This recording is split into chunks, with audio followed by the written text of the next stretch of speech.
Hello. Oh no. Why isn't her mouth moving?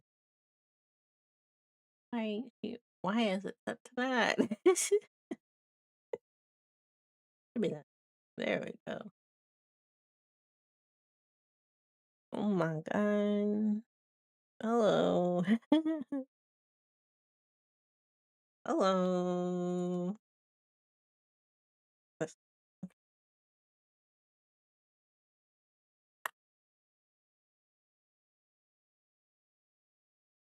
Oh, my computer's too far back now. Oh no. I can't see. Gotta pull it up. Hold on.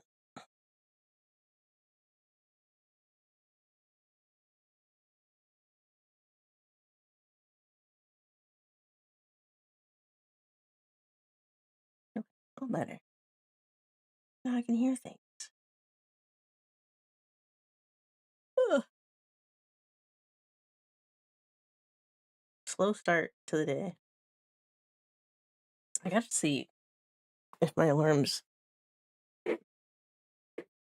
actually worked up.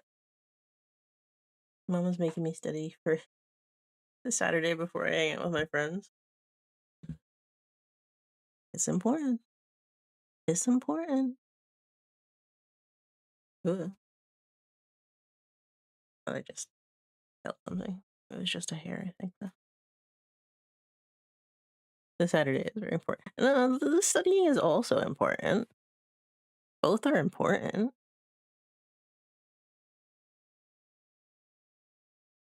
Both are important. Oh, it literally doesn't go off on. I love that. My alarm doesn't even go off on this day. I don't need that one. I don't need it for those days.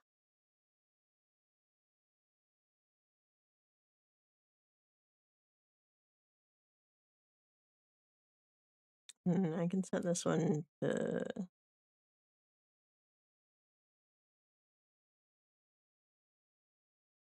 Oh, I already have one for that. There is no 0 o'clock. That's not what I wanted. There we go. I have recalibrated my alarms. Wait, now there's not one for. Oh, because I have that one. I think that's okay. Moves my schedule up a little bit to to be a little nicer.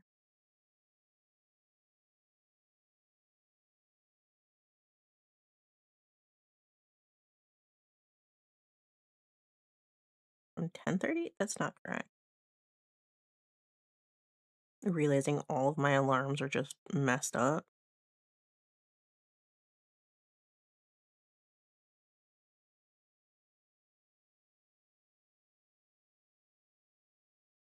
There we That's what I want. Then I can delete this one.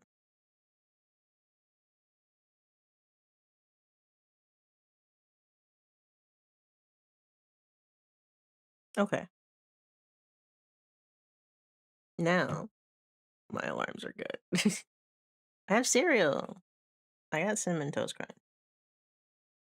So if you hear me munching on it, it's very good. I'm still kind of asleep. Not like asleep, but like tired. Cinnamon toast crunch is peak. I agree. Between this and uh maybe Cookie Crisp, kind of perfect.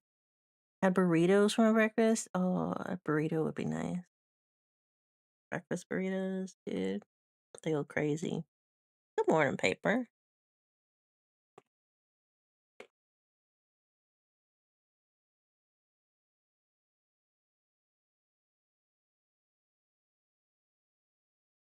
How you doing today? I'm gonna start with the usual Monster Hunter. I think I'm already in the category. I might not be. Just woke up. Dude, same. Let's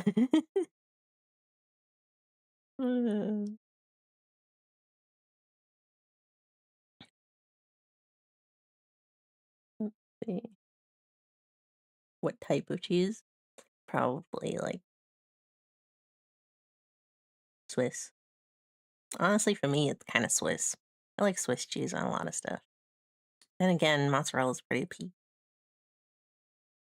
for pastas and all that.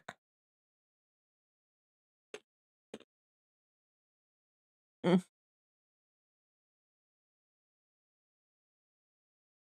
good luck on your math.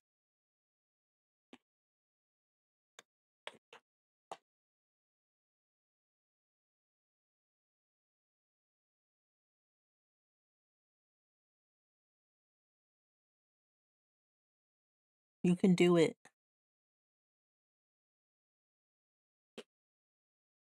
I believe.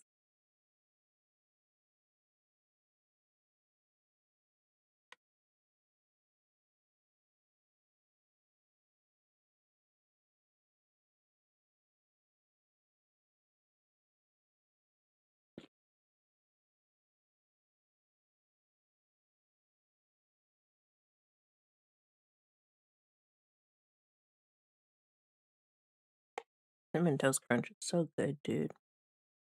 Hello. Good morning. How are you doing today? Welcome on in. We're kind of chilling at the moment. I can eat my breakfast, Cinnamon Toast Crunch, and then we'll be playing a little bit of MonHun. Gonna have to have the stream muted for like half an hour. That's all right. I'm gonna be playing Iceborne, Monster Hunter World, so you'll just hear me yelling at a dinosaur if you have the audio on.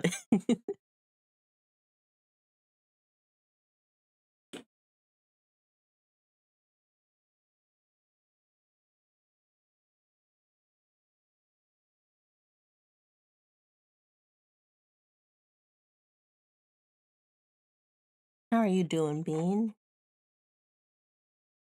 I like the little emote you got. It's super cute. Of the Umbreon.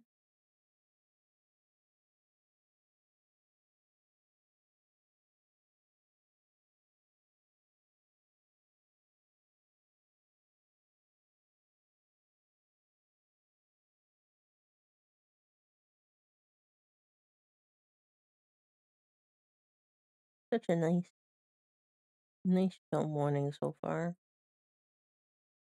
Been doing good. How have you been? I've been pretty good too. Like I was saying, it's been a nice chill morning so far. Oh, I didn't talk about it yesterday. I think I tweeted it, but my manga, Ichi the Witch, my second volume of Ichi, came in, and then also the first volume of Renjo Desperado. This is a manga I've been waiting for like years now. Um, and it finally came in, and it's so good. It's so fun. So I've been reading. I read Renjo yesterday. I'm gonna read the second volume of Ichi probably sometime today, and then do a couple of chapters. I think I'm a couple chapters behind on digital. I can't remember, but I gotta read some of that too. Ichi is probably the one manga I've been really keeping up with via release. Well, on simultaneous release.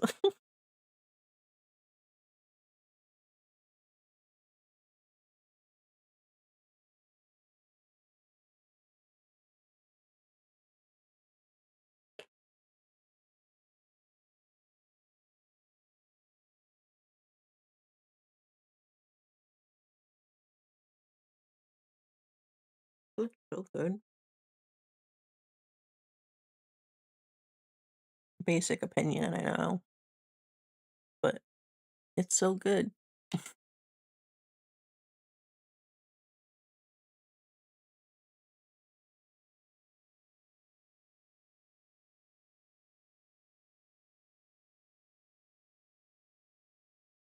I'll go ahead and switch us over to the game screen since I'm almost done. Maybe we can have a little audio too. I'm playing Monster Hunter World 2. It's very exciting. I'm currently trying to get an Anjanath Fang to finish up the switch axe weapon. I need 2 actually. So I'm mostly gonna be doing the Anjanath hunt today.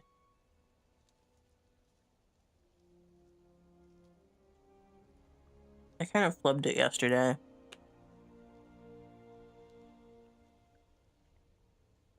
I fainted 2 times because I wasn't dodging when I needed to. Honestly, I was using the bow because it was giving me more ability to hit it in the head, which I feel like makes more sense for the Fang, for getting the Fang, but I can't remember. I'm farming the Brachydos armor.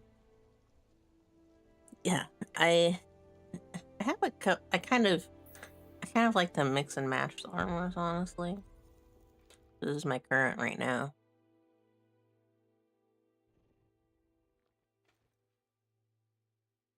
My primary weapon has been the switch axe.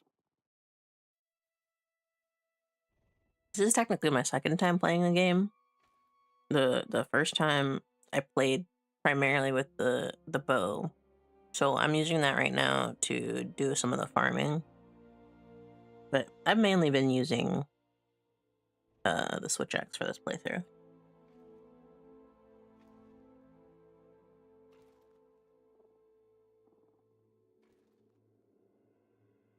It's kind of hard to dodge with though, which is why for farming I've been using the bow.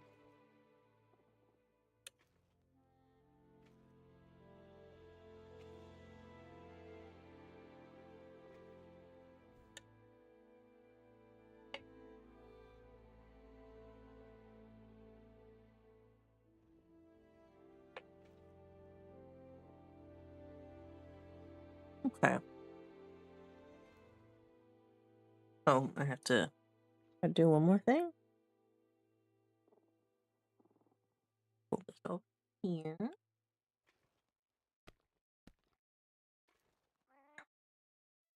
Okay. Here we go.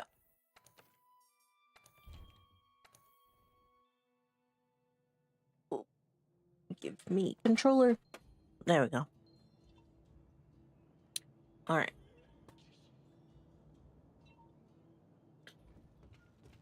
I'm gonna do a couple more attempts on the Anjanath to see if I can get those fangs. And then if I can't, we'll just go to advance the story. Because it shouldn't be terrible, honestly. I would just like to have the weapon.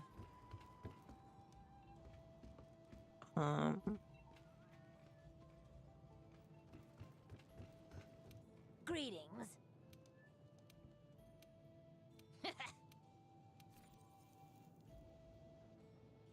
Tail Rider Safari.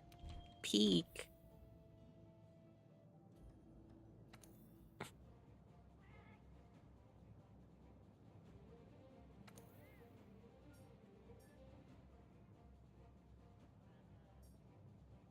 We'll do this one. I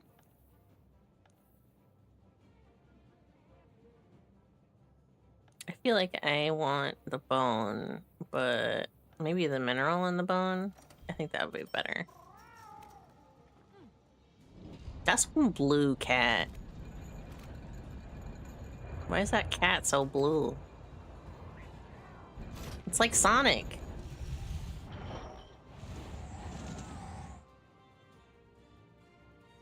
Okay.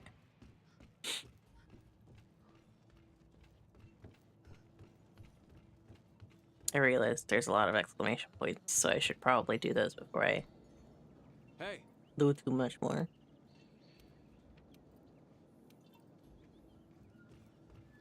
Right. Before I dash out of here. I'm counting on you. Getting around the Cora Highlands rope lift. Shamos. I don't know what that is. Well, I probably do, but I don't remember. It is simply too early for me to remember.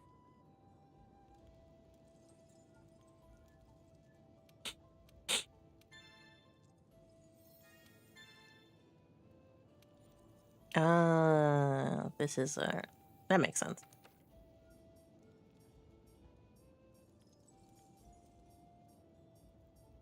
Oh, Chizizzy. Right, for one of the camps. That makes sense. We might actually do that before I advance the story, if I don't get these fangs. Do the Chizizzy hunts. Because I don't think I've even done that one. I think I've only done the Lumu hunt so far in the Highlands.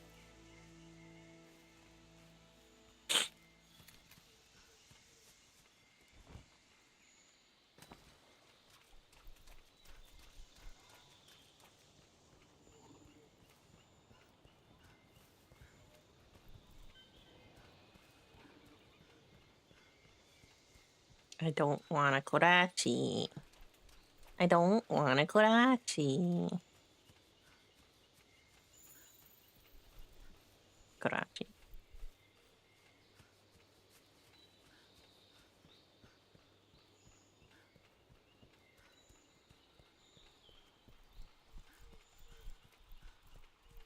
I'm not seeing the puke very much on these expedition investigations. For the inch now. I wonder if they have like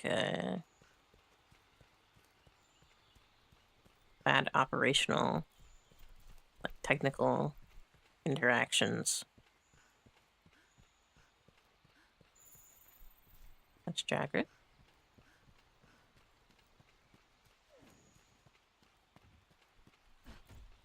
There he is. Oh, seriously? I hate this Jagras, dude. The Jagras always gets in my way.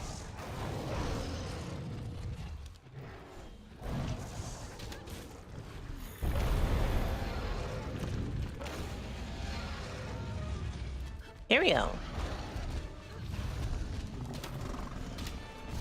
Bad place. Bad placement. No, no. It's always that one. It's always that head charge.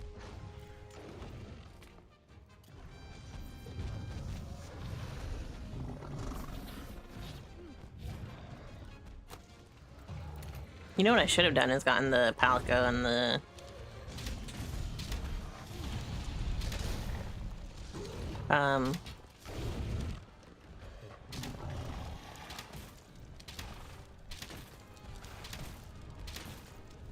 other cat people.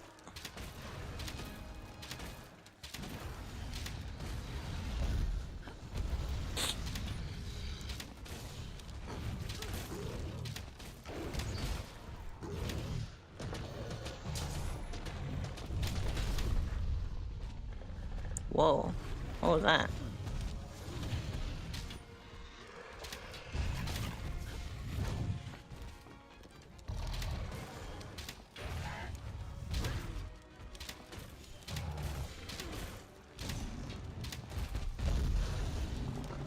Love dancing around a tree. I have to be careful here. Oh!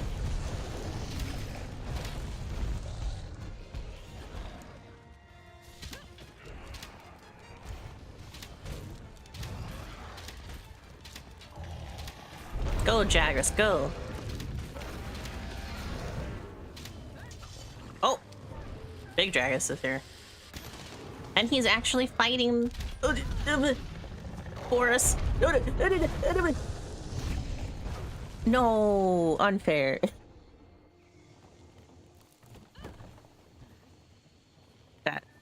I freaking hate that one. My health is pretty low too. I might have the wrong armor for this, honestly.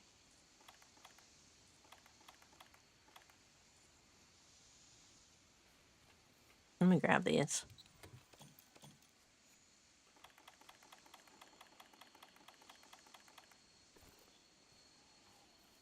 Eat a couple of rare steaks. Or just one. That's fine too. No! I always freaking miss that jump, dude.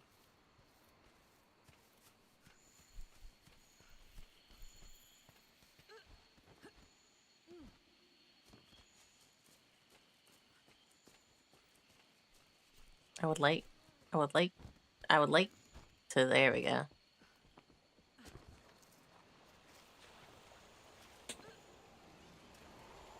Here we go.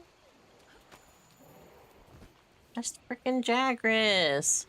Leave me alone.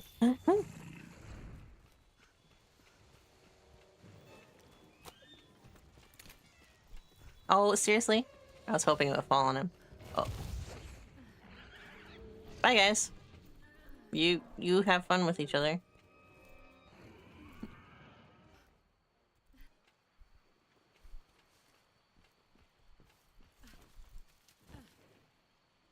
Hello? Why did I do that? Oh, because I pressed the wrong button. Wait. It's gone.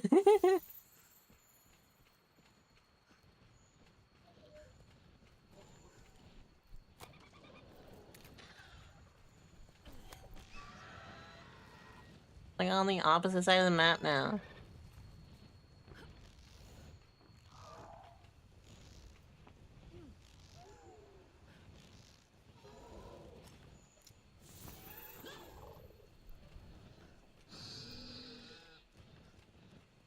Bro.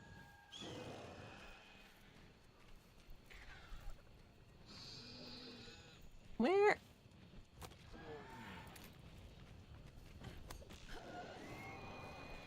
Where is this thing going?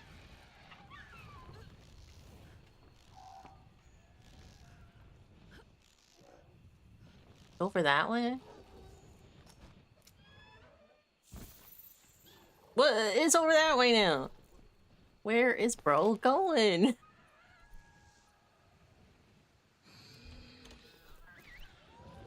I'm just gonna go to the camp.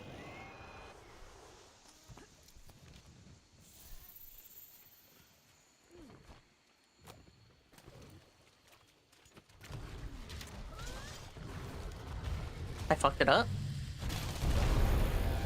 I didn't. I almost did, though. Hello? Where are you going?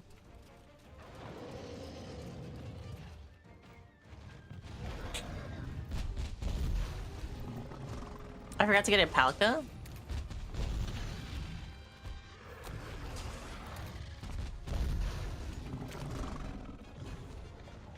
Assistant? One of the hunters?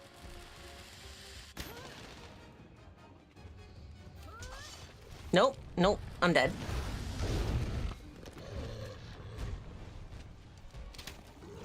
No, no, no.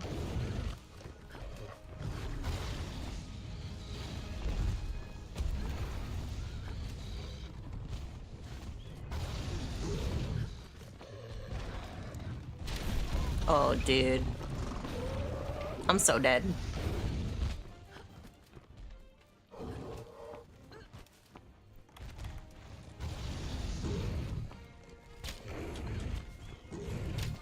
Oh. I can't hit any of them?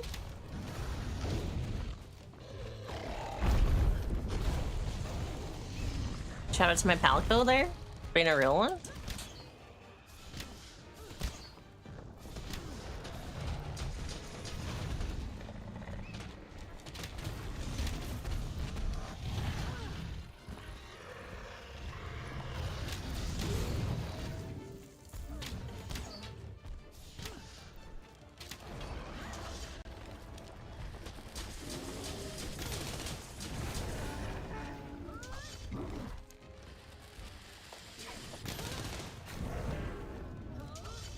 One more. I can get one more in there.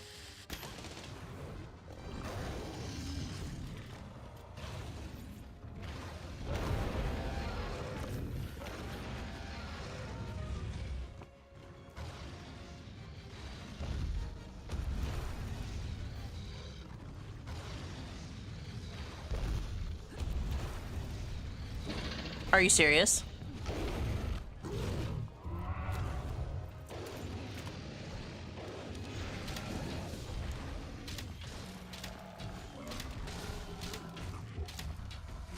Whoa. That's kind of peak.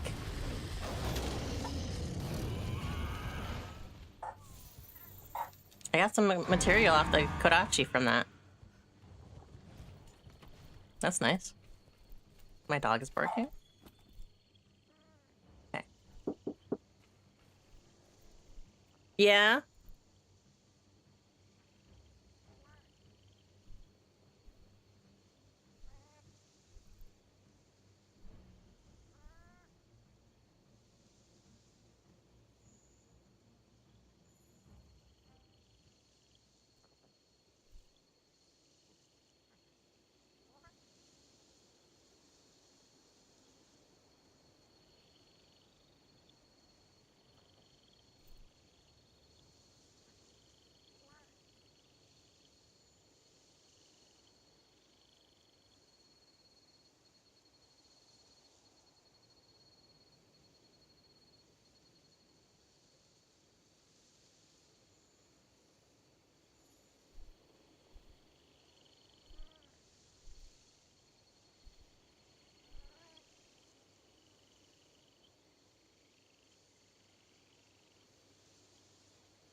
All right, I'm back.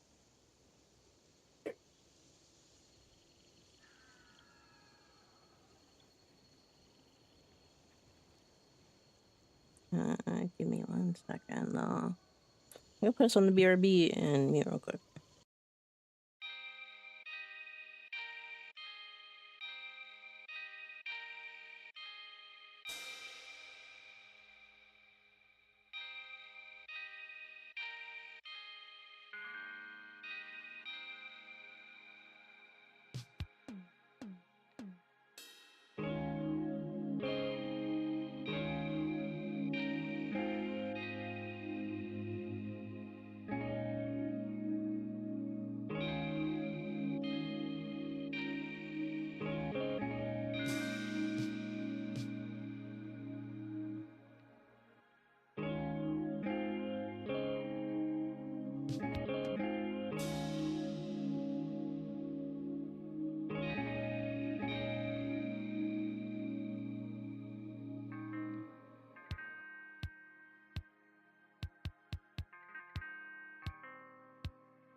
Alright, I'm back.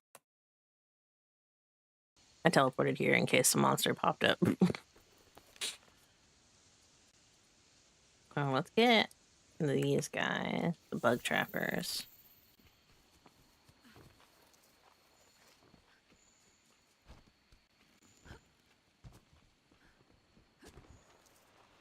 Thank you. And then, we'll see if there's any, like, just stray palicos around as well. Kodachi?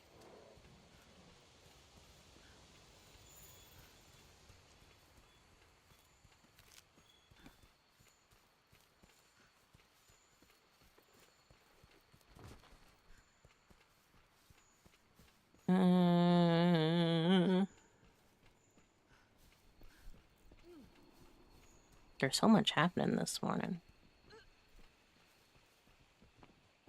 Hello, Jagras. No, leave me alone. Literally, why am I up here? Oh, I see. It's trying to make me go up the tree, but it usually just makes me go a different way.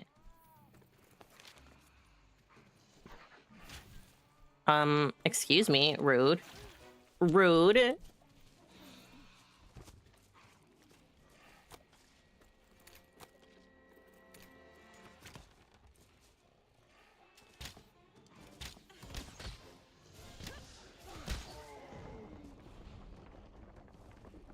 Rude as hell.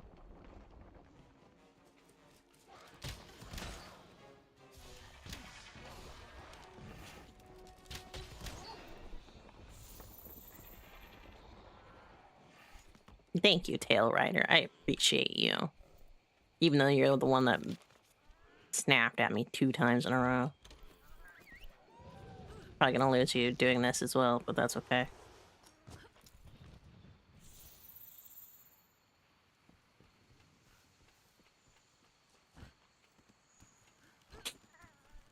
Okay. I hate when they're up here instead of in the cave. I feel like the cave is so much more accessible than this. Maybe if I was, like, hunting the Rathalos, this would be nice. But this is so far.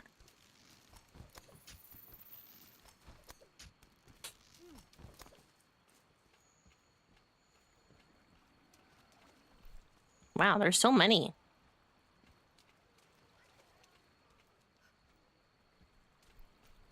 Grim looking. Yeah. Next, I need to see. There's Palicos.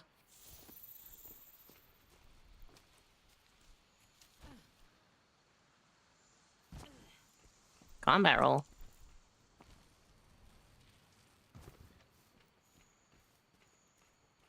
Hello? Run, please? Hello? Do the thing? Thank you.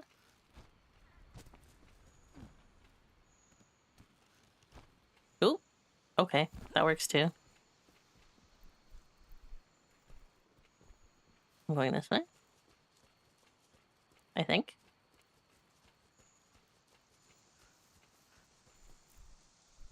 I'm going this way.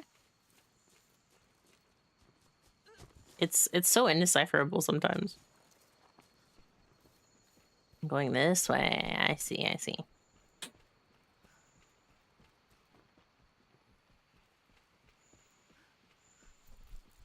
Jump. Whoa. That's a very far fall.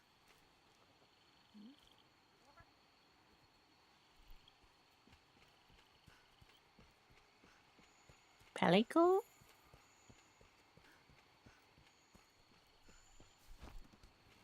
Oh, I actually made that one. Last time I tried to do that, it wouldn't let me get up there.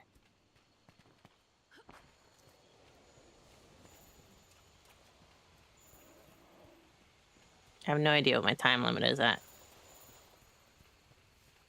I'm sure it's not too bad, though. And we're gonna have 2 Palico friends now. Hello, Palico.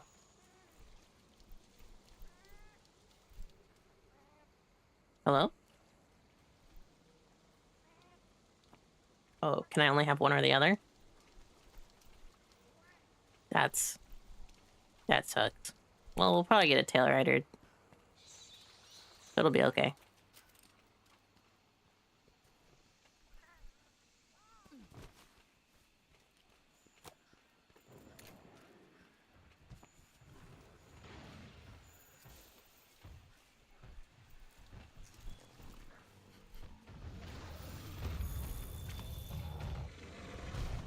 Oh, you were very fast to figure out where I was.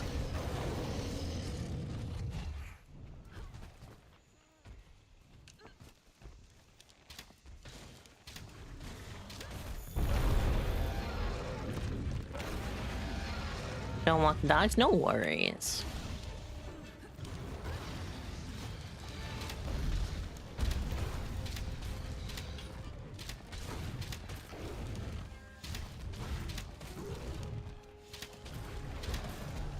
Dodge.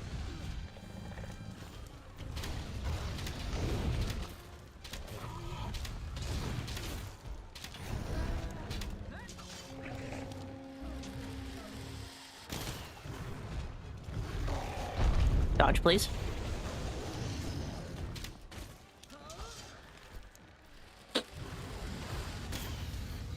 You did not just do that.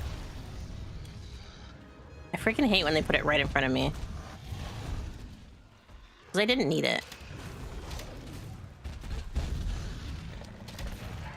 Oh. I love when the head physics just kind of push around.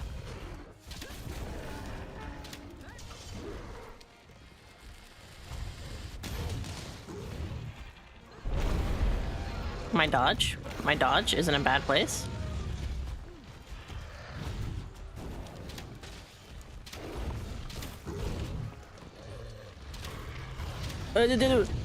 Dodge better? No, I'm dead.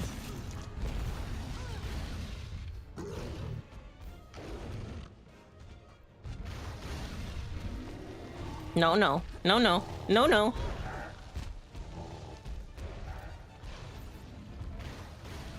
Don't do it again. Please.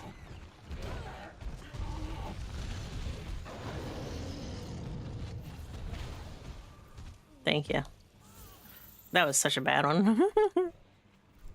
I used all of my minis. My mini potions too. My med kits. Honestly, this would have been an okay place to try and fight it with all the flash options.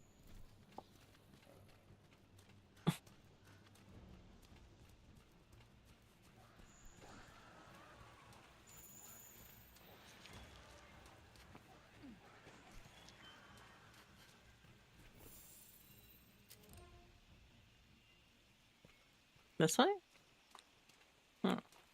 That's surprising. Seemed like it was going the other way.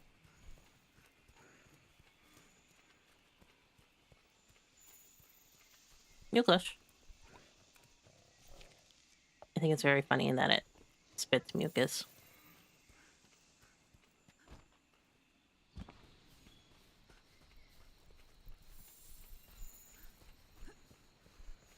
Ooh, I actually like this area to fight even more.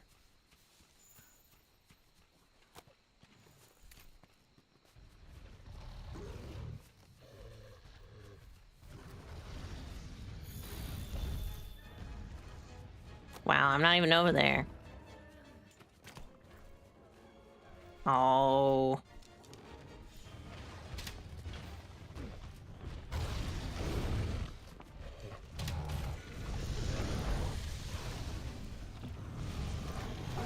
No, don't fire. No fire.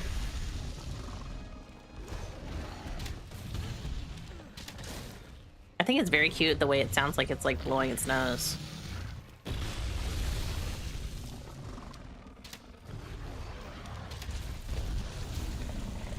Perfect. Now this way.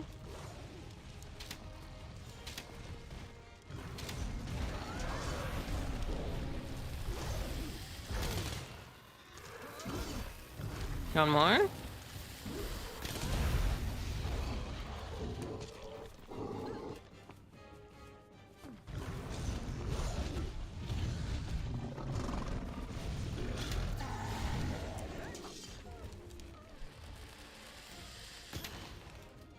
I'm way too far.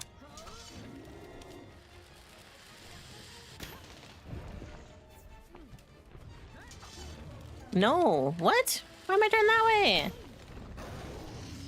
I just entirely wasted that.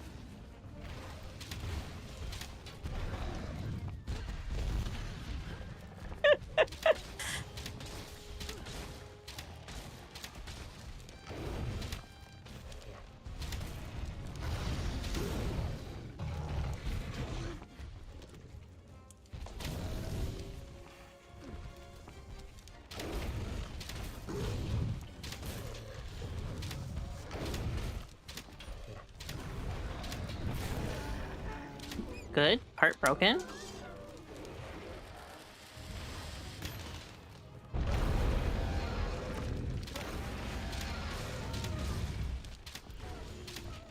It's running.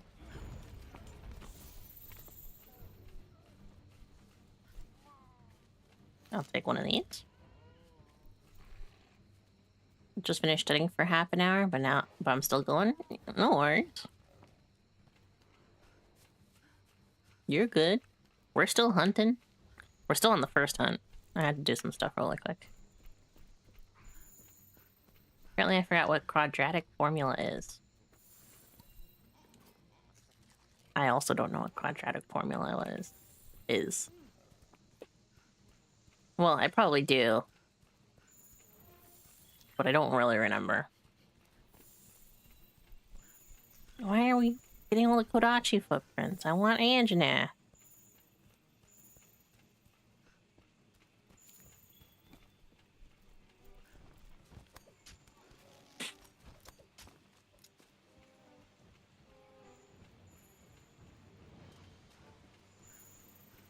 That's Kodachi.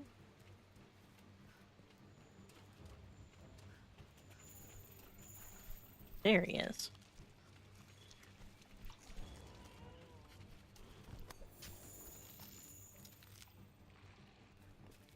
Where all over 2A. Ah. Yeah. I don't really remember that one. Like how it's used and all that. But I do visually remember it.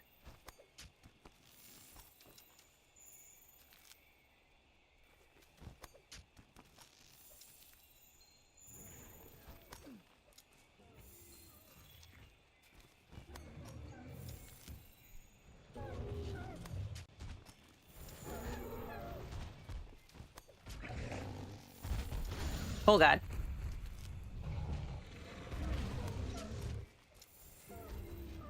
No, I want to jump off. Why did he even go up here? No, not that far. I hate this. I hate this game sometimes.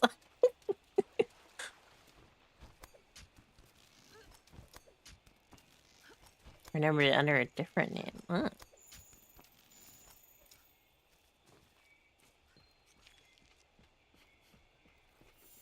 It is very weird how there was supposed to be like some kind of standardization of a lot of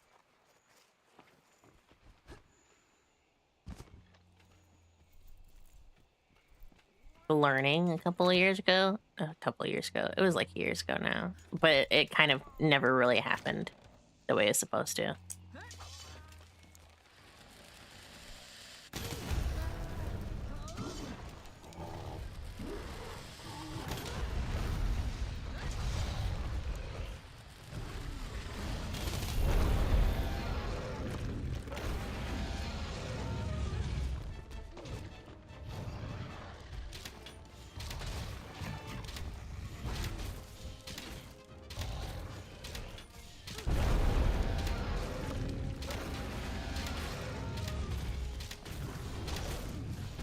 No, I dodged. Oh my god. That was unfair. There was. I remember it being a big thing when I was in school. Which was years ago now. But, like, there was.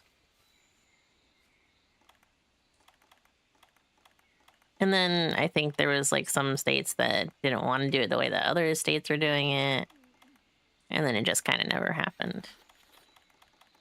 But I remember it being something that our teachers were like, we have to learn it this way because everyone's gonna be standardized to know it this way.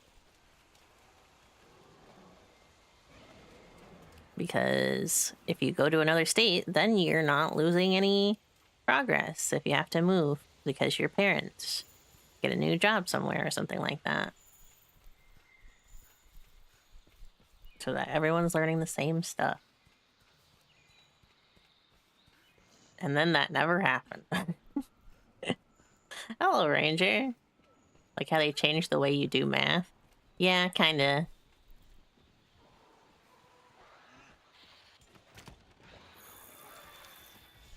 Hello.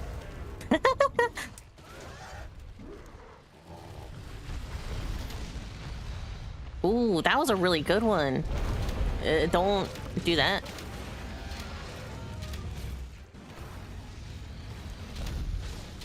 No. Don't do it.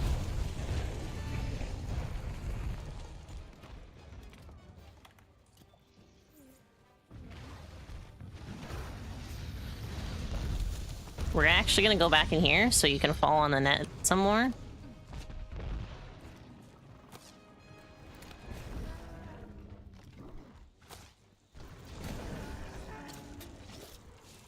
That was a satisfying shot. It really was.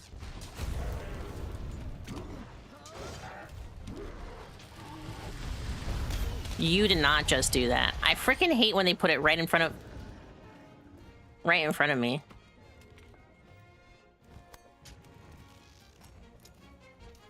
Where am I going? What the hell?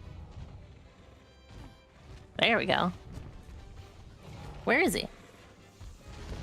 Hello?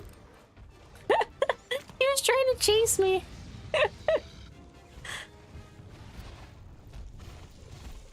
Is he gonna jump back up here now? Yeah, he is. Whoops. Oh, thank goodness. Because I think I would have died there.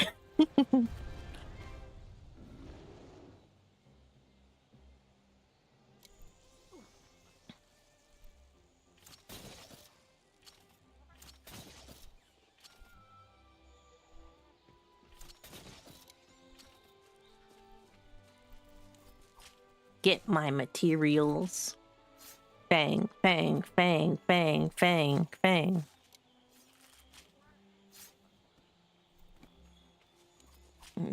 Bang. Bang. No. My fang.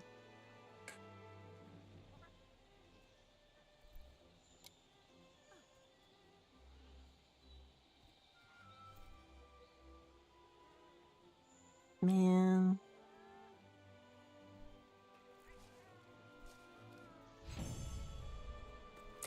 I wanted a fang. I need a fang.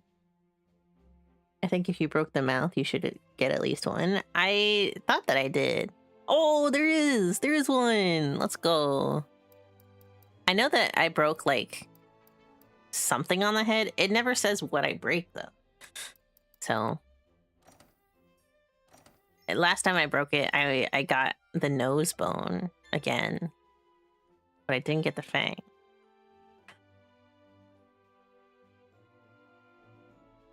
We're some buddies with my palico. I think that's for the bigger wasp. Honestly, I probably should have it set to the shock trap. Actually, I don't know if it has a shock trap yet. That's not what I wanted.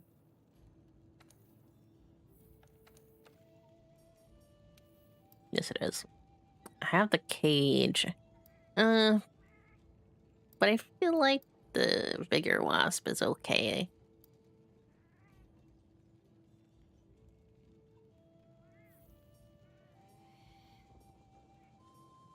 I wish I had the shock trap.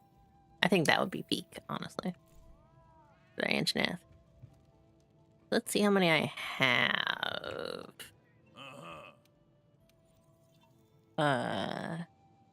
Upgrade.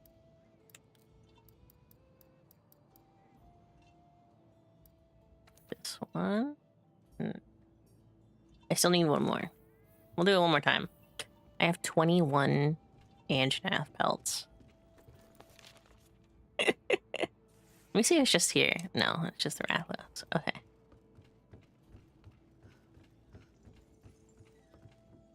Hey, Oh well. partner. Don't I have an aqua bow? Would that be better? I don't necessarily think it would, but since this one has a higher attack, but let me see. Yeah, this only does 96. That's not worth it. Oh, that's the iron bow. Where's my aqua bow? Do I not have an aqua bow anymore? Sup, player? Sup, player? He's so silly. Was it part of this one? Part of this line? Oh, I can make a blazing bow. But I want the other one.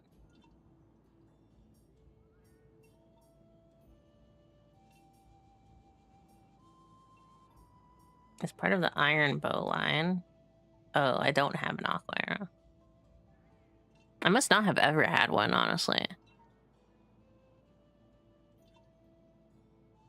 That's surprising. I feel like I remember having that.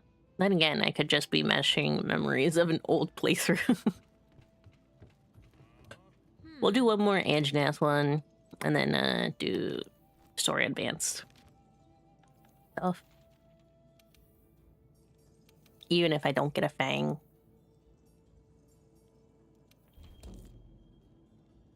Maybe I should have used a whatchamacallit.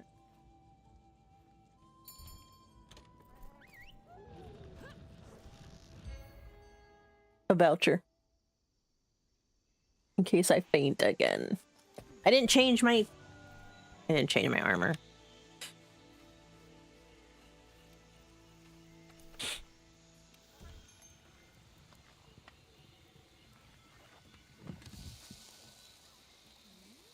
That looks so good, dude.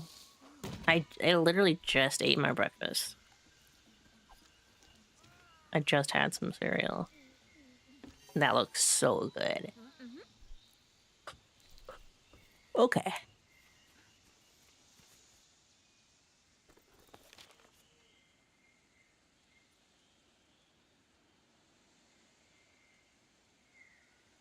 Boss swap with Linian? What is that? I could fast travel here? And I was running all that time?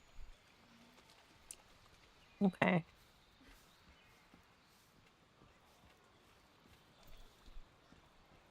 Ah, you guys. Boss swapping will increase your unity even more.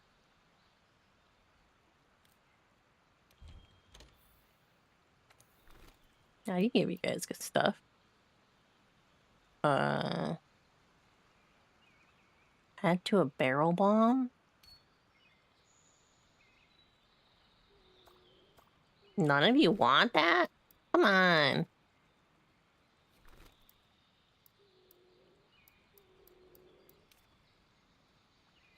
You don't even want that? What the hell?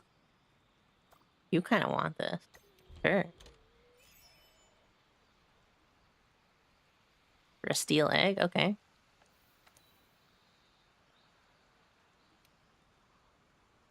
We bug trappers value smarts. Here to gift for those able to solve the riddle based on a personal story. Good luck.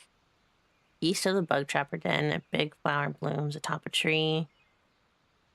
Who would fall for me? Find this place, and you have a token of our appreciation. Thanks for coming to our wedding, Ray and Sue. Okay.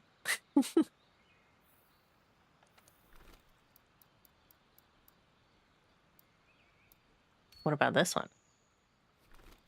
What about this one? What about this one? What about this one? This? Wow, okay.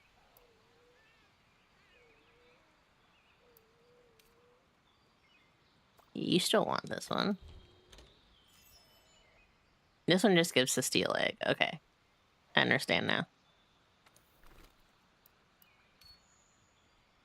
You want this. Limey joy perch. Okay. That's it. Trade-wise. Peek. Peek. We got the trap whiz again. Okay, good. Down we go. Actually, I should just fast travel. I ain't got time to waste.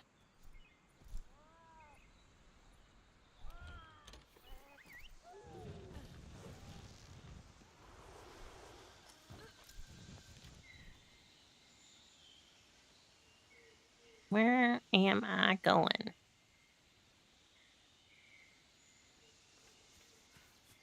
We'll start down here. We're close to that treasure? Literally, what? What? I found a treasure.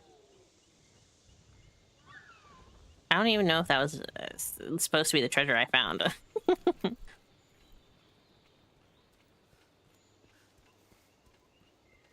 um.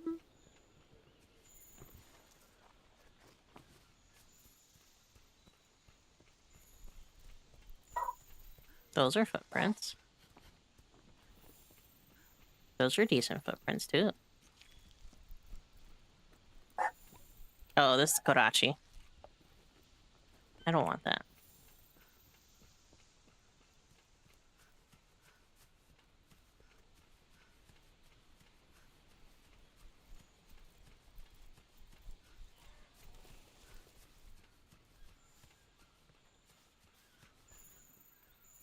There he is. There he is.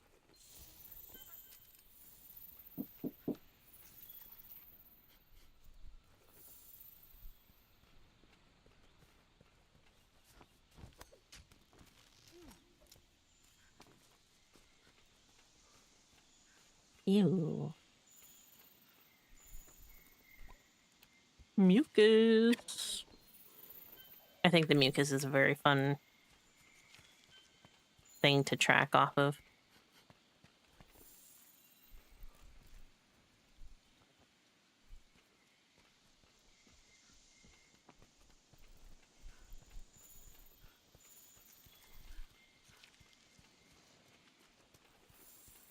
I know he's down there.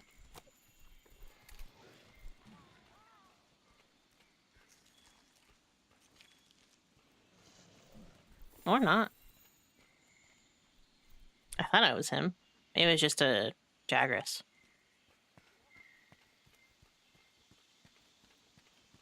Okay. Oh, he's far away. In fact, he's really far away. And he's going even further. Oh, God. Okay.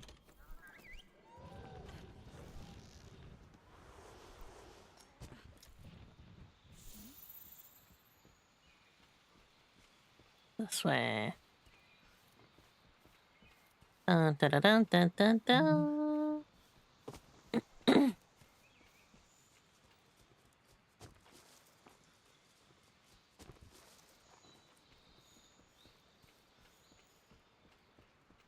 Here we go. Jump, jump, jump. That's for real such a far fall. Hunters are built different.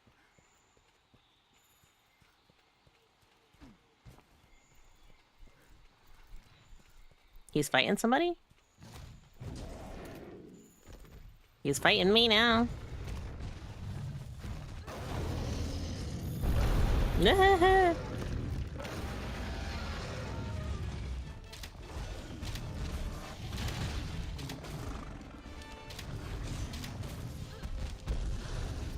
Why did you set it up back there? Why did he set it up back there?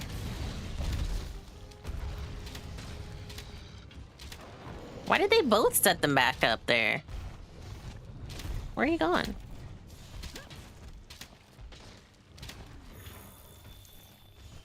He doesn't want to fight over there. I've been neglecting MonHun for Grand Blue. That's fair. I've been mainly doing Grand Blue off stream.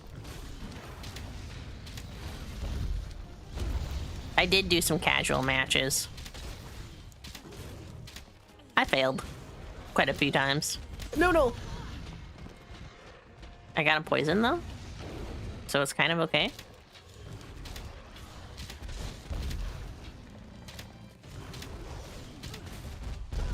I would love it if I could dodge better. No, I'm dead. I was almost dead. It's my stamina that's the problem.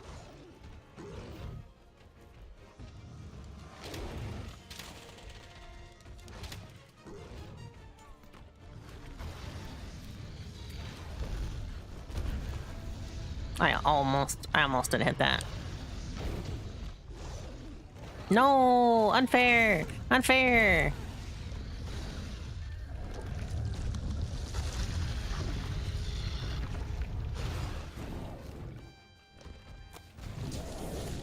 Let's go. I wasn't ready. No, I'm facing the wrong way. I wasted that. I wasted that opportunity.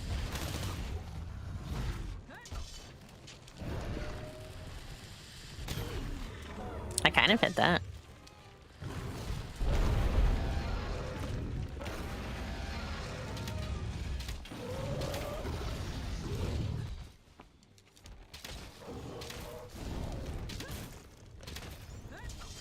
Oh, bad time, bad time, bad time.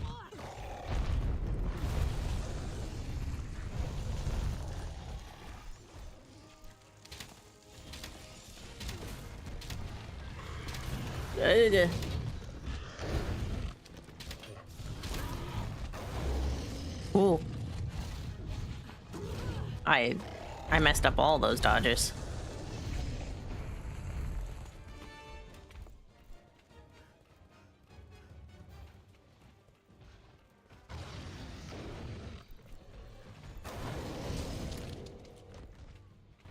Oh, he's running. Thank goodness. Oof. I'd love to stream some Grand Blue with everybody, but more importantly, want to get a full group session again. Yeah.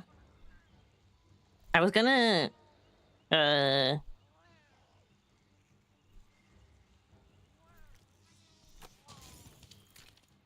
playing with Outsider the other day. What is this? Oh. Damn, my dog barking. But, I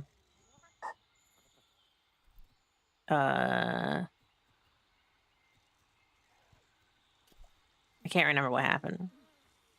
Something happened.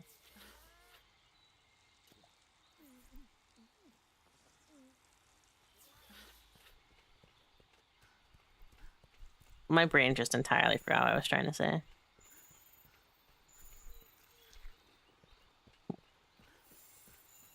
No, I want that. I want that footprint. Did I say that I tried casual matches? I think I won 2 out of like 5 different people that I played against. I went against a Vayne. That was very nice. He was kind enough to even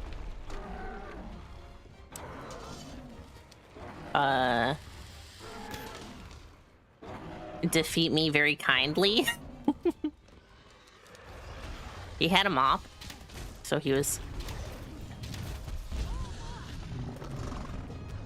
kind of being silly, but in a very nice way.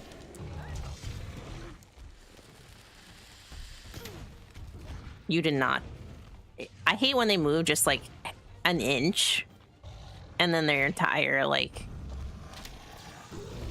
What? That didn't count?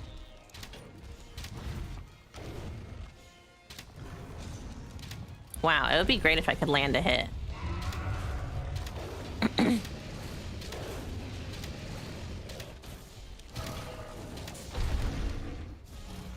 Let's go. Kodachi's winning? No. Did I just hit 246?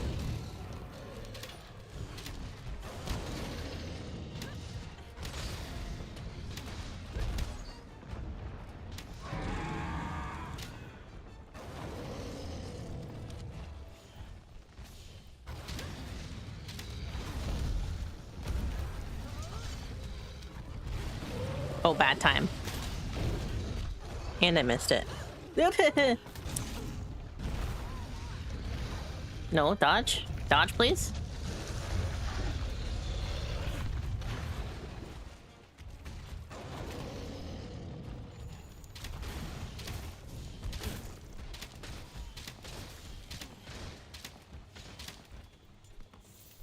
Just taking some spare hits there.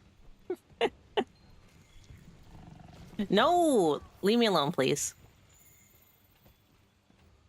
I don't want to fight you right now. That looked like it hurt. It did. It did hurt.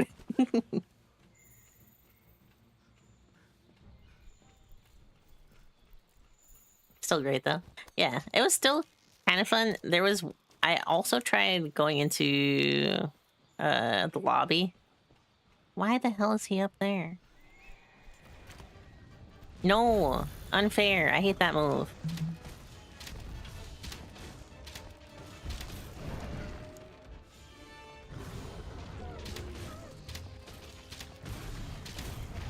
No.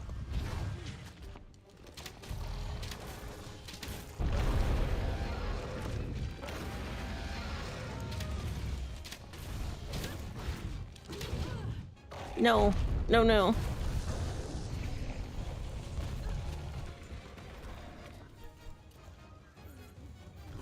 No. No, ignore me. Fight each other. Oh, I don't have any.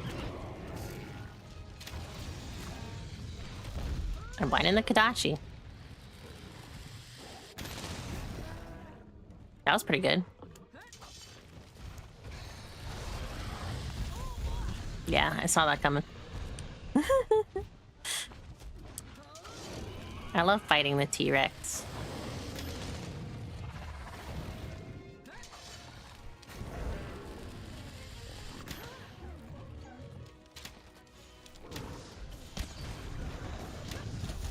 Oh god.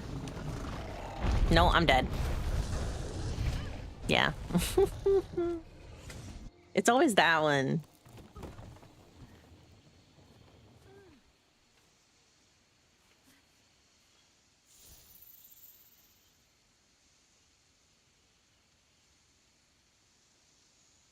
Why is that particular one so silly?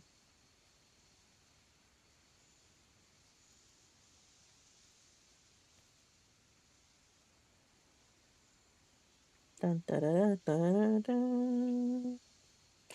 Yeah, 1 second. Okay. Was that her first faint? I should eat something. Because I think I can. We'll go attack and defense up.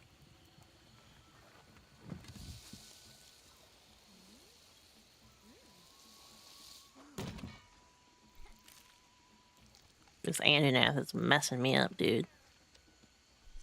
Man, that food looks so good. I would love a bratwurst right now.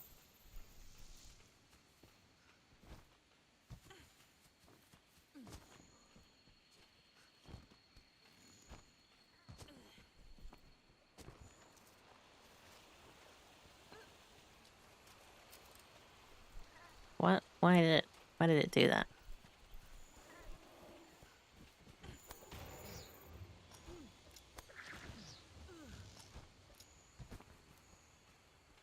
Gimme. Oh, hello.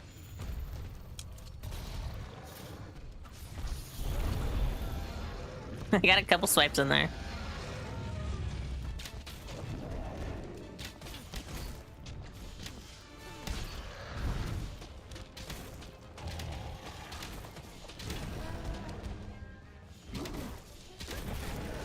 Ooh. Broke part of it.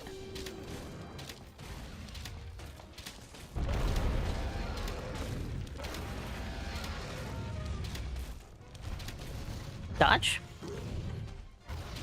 Dodge. No. Dodge. I always dodge the wrong way, and I'm dead. I'm not dead. Oh my god, I'm not dead. I'm almost dead. Oh. The bigger wasp came at just the right time. I'm gonna take another heal, though.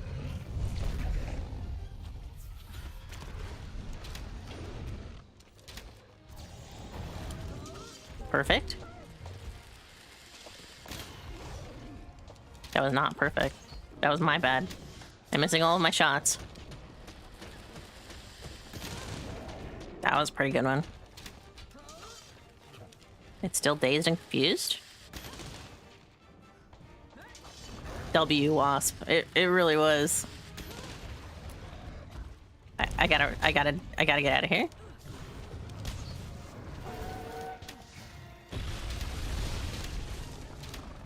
I love that it sounds like it's sneezing. It's so good.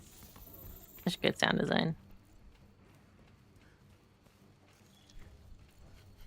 It's on the run, which is good.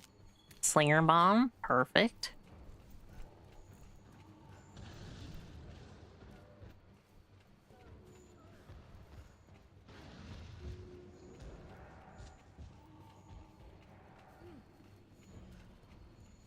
I'll take an herb.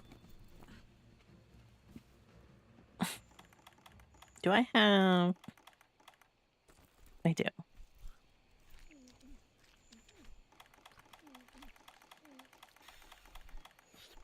I only have one raw meat left, and I don't have any rations. Oh, I guess I didn't grab any.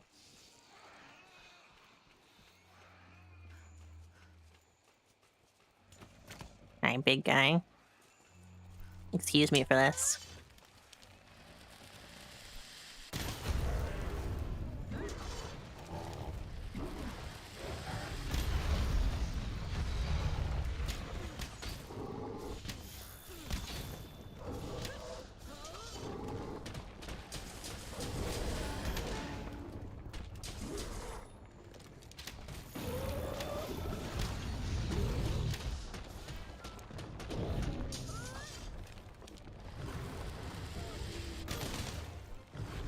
That was a pretty good one. Here we go.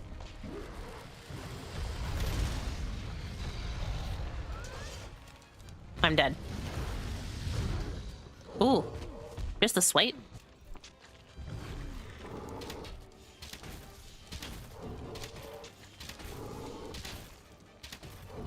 I technically already got the broken head piece, but... Oh, I'm dead. I was doing that too late.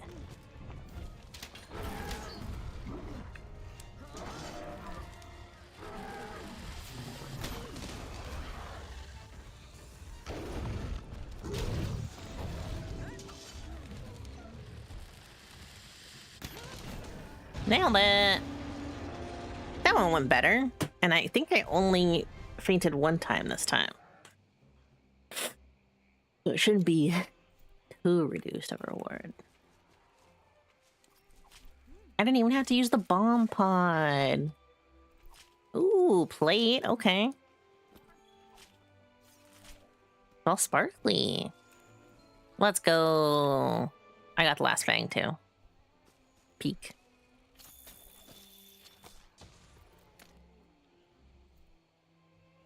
Leave me alone.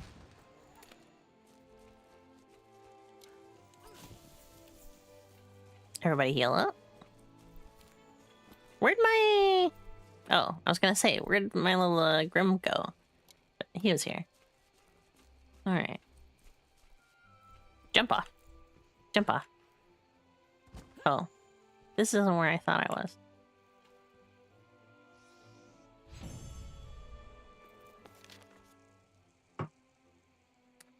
Man, that bigger wasp was really good. Came at like the perfect time.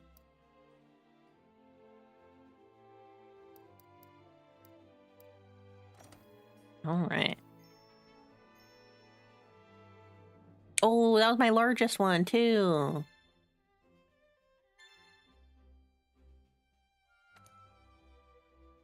That was a good one.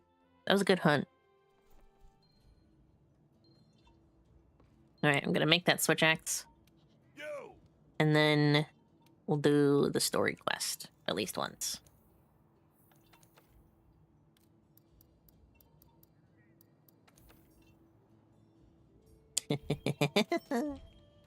Yes. Yes, give it to me. It's so cool. It's so cool looking. And now I can make any part of the Anjanath armor pretty much, right?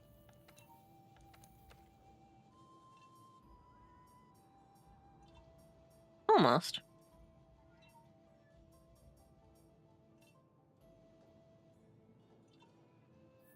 Alright. Let's go do the main quest. She sounded like a zombie. Hey, partner. Why'd she sound like that? Assigned? Like Ghana? Like Ghana. Not Ghana. Leggy. Leggy. There's no food here, right? I'll do that. There.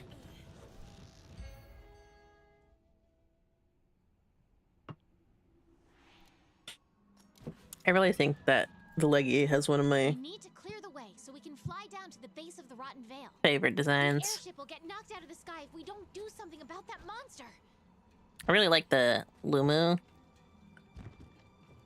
But, like, the Leggy is really cool.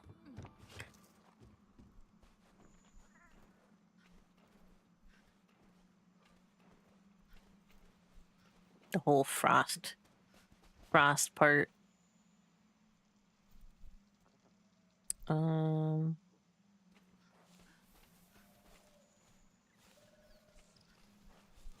Wait, can I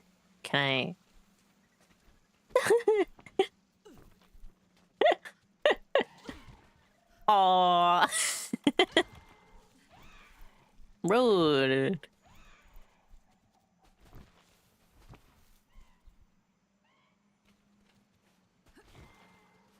No, I just pissed it off.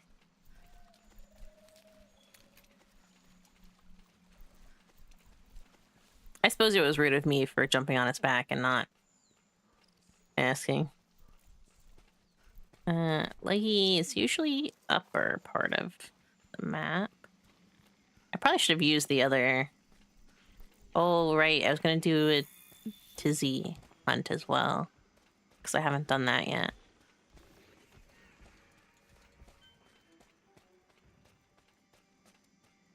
I think I'm good on that for now.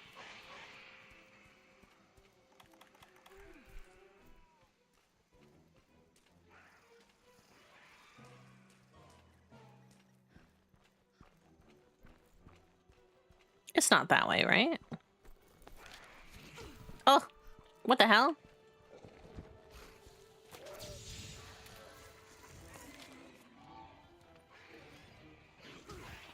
Oh my god.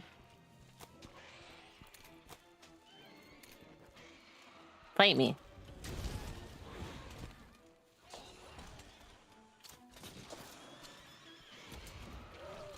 Hello? Why did I put my weapon away? What is happening right now?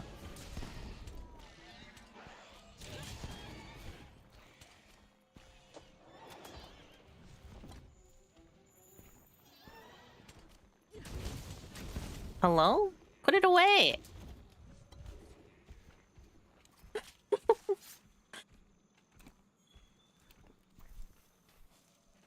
She was doing a whole bunch of extra stuff. You can leave me alone. I'm not gonna bother you. Thanks. Now, where am I going? Complete your delivery. I'm going. This is really, I think, the camp that I needed for this quest.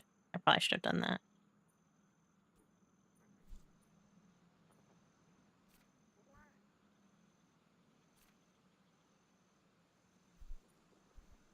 But this is where I need to go here. So we're gonna do that. Do it this way.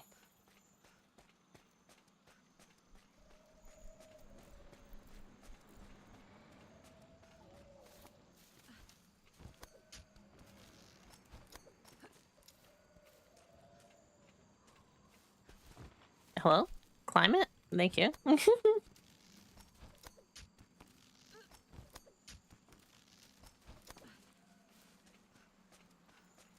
I'll take a stone. I'll take a stone. Sticks and stones.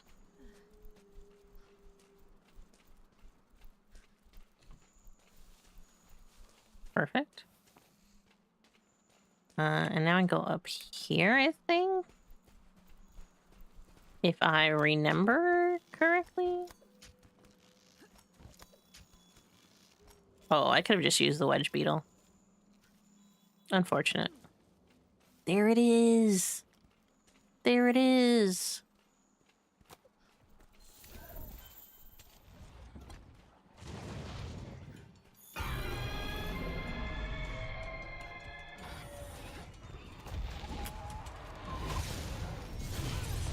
Whoops. I didn't realize my health was like that.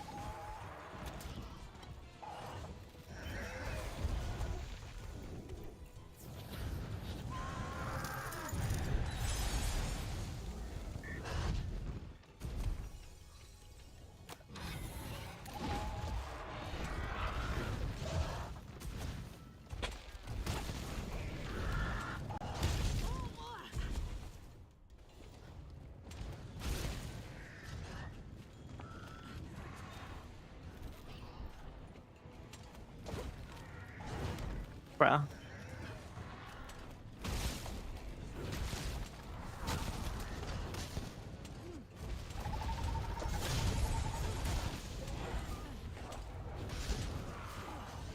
It's pretty good.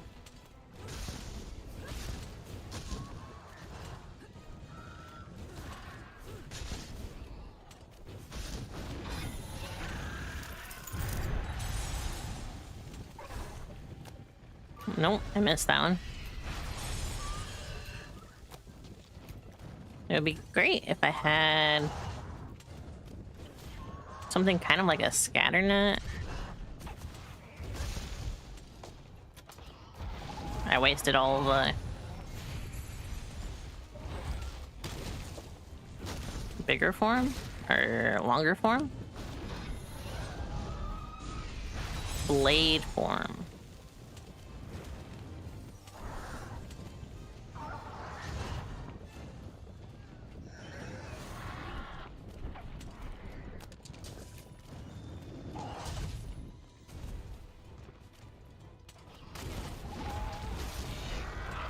That being said, I haven't gotten super hit. I said as, well, I almost said as I was dying.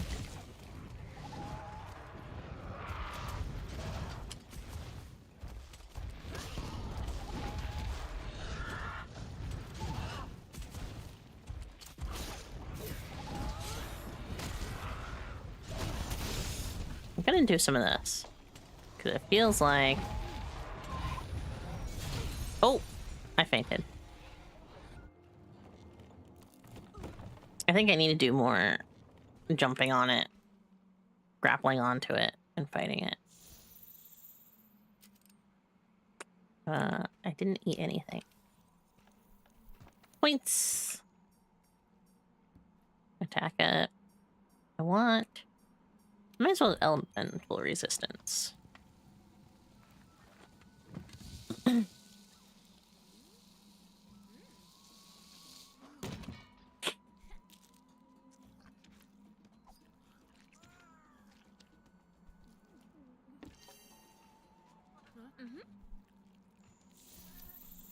Okay.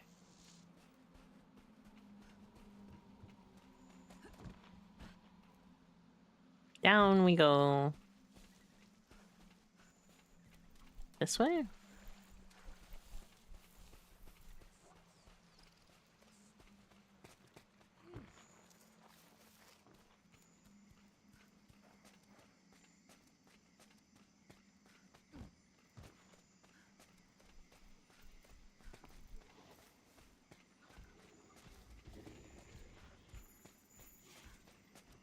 Oh, I can get to it from here.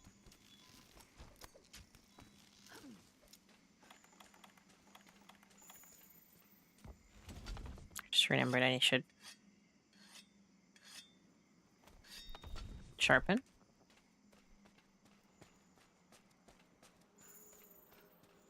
Not something I usually remember to do. When you started off with the bow.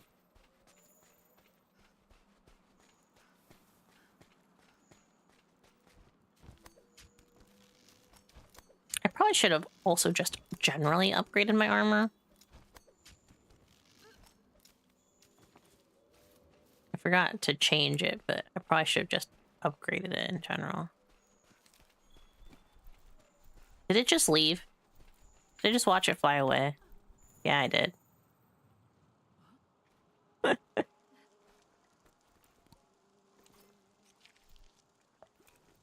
It'd be so funny if it was flying really high and really far just to like come down to that little area that's down at the bottom there.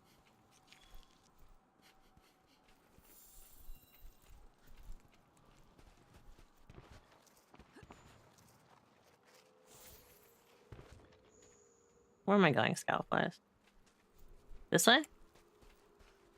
Okay.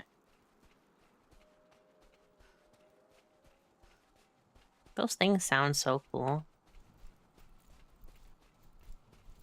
Is it coming back? What's going on?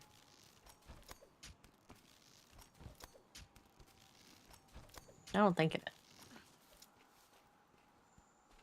I think it just happens to be landing at its next area. And I am approaching it.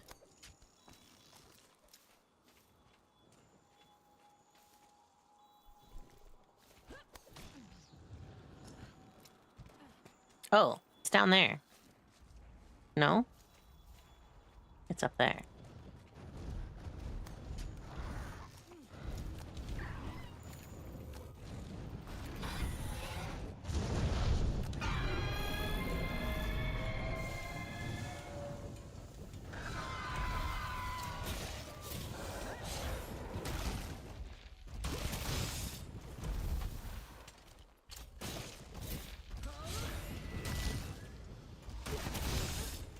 I took the double.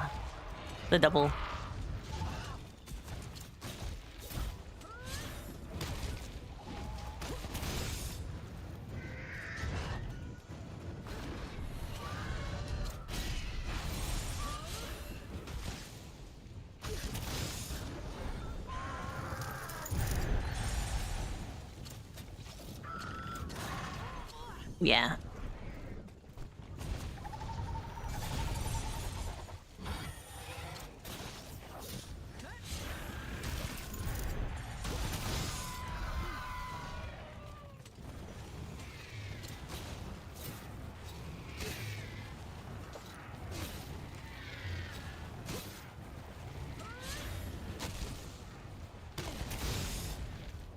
I messed that up entirely. That was such a good such a good one.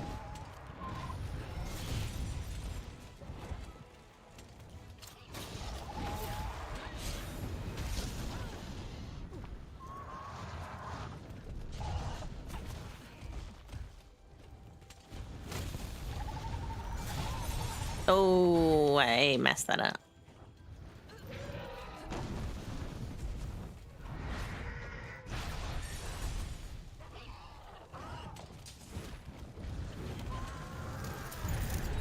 Yeah, I saw that one coming.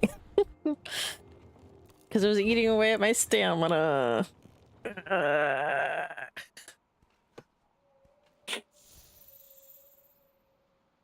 And this will be my last one. My last attempt.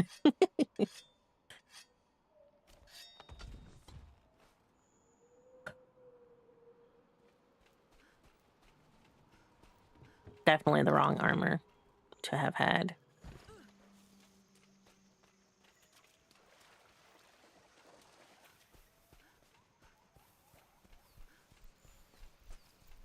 Dun dun dun dun dun dun dun.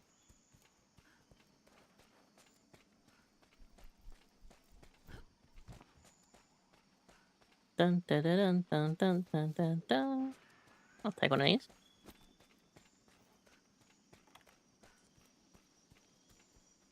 No, here.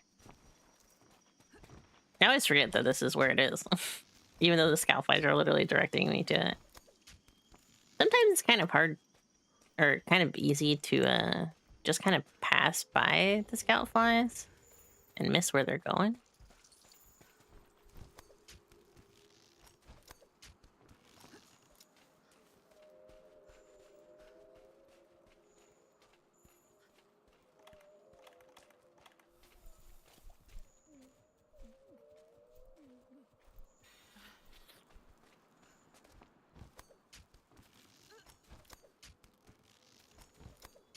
I totally forgot there was a wedge beetle over there.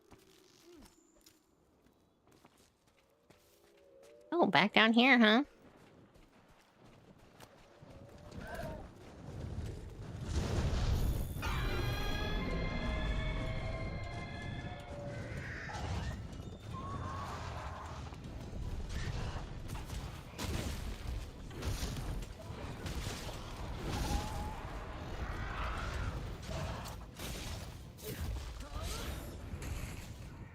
Where am I?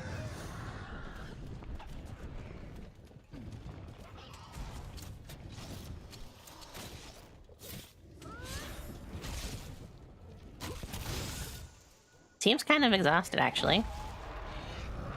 So that's good.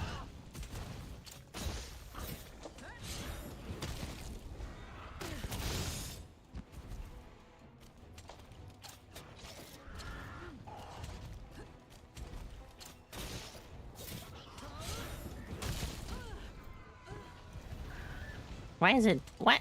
That's the move that I don't like on the monsters. Is where they kind of just charge and throw themselves down. You did not do that.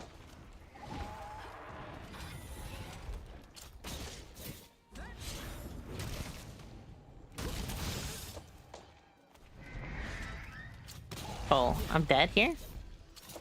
Oh, I'm not dead here? Because I'm mounted? Well, I'm not mounted, but...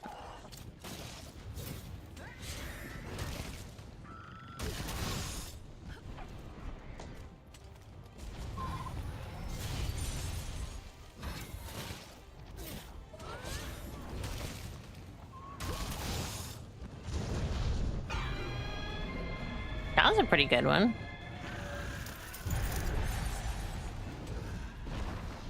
Now pissed.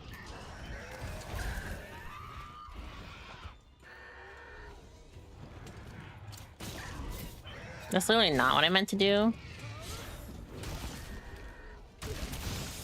But that's okay.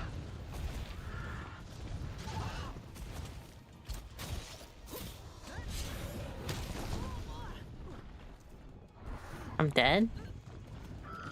I'm alive, but I'm dead?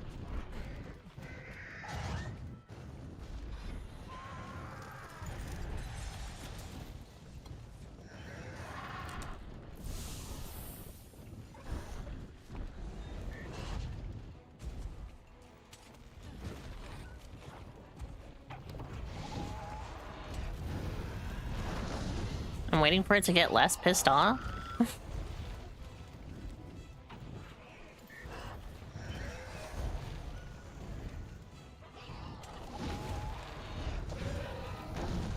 That would have been perfect if I hit it.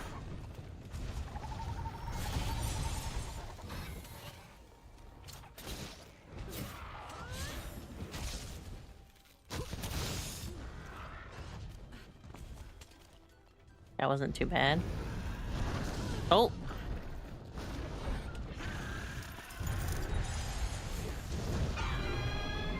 That's okay. You can do that. Run away.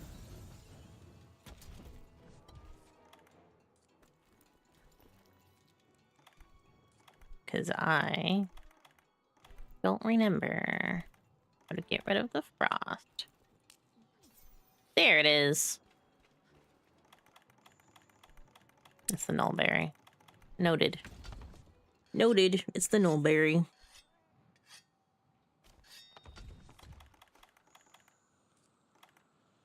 I'll take another energy drink too. Why not?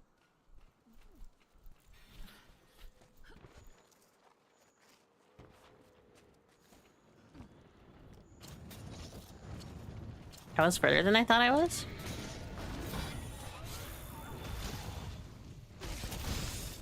Ooh. Oh, I thought I cut something off there.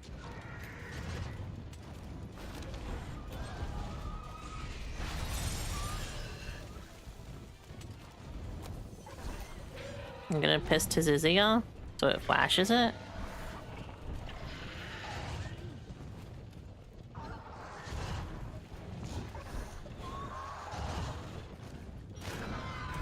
Oh, it flashed me too. That was my bad.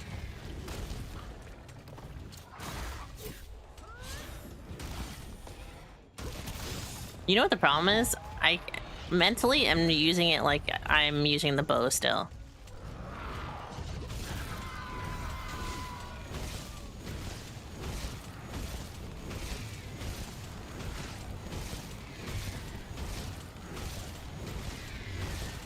I love just a wild swing.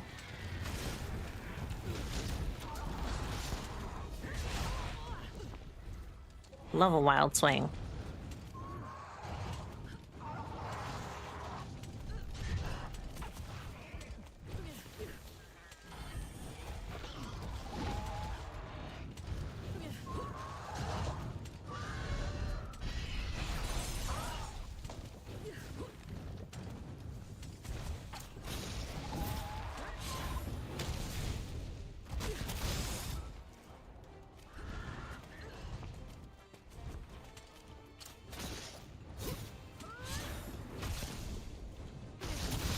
It would be great if I could cut off its tail.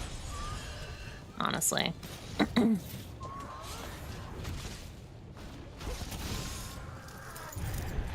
No, I rolled right into that.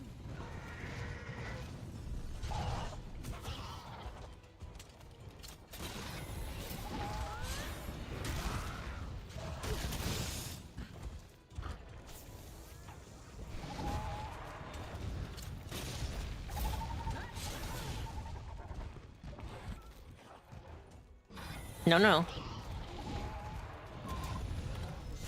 No! Dang, that one was closer.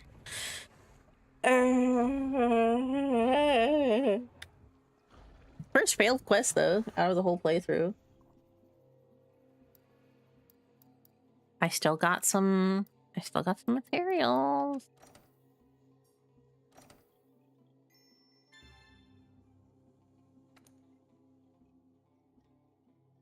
I think it would have been better if I had improved my armor.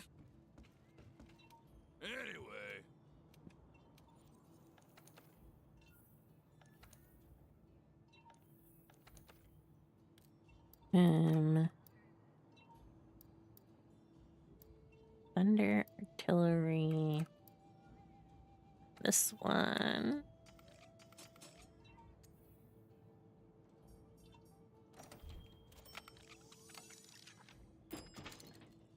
And then this one.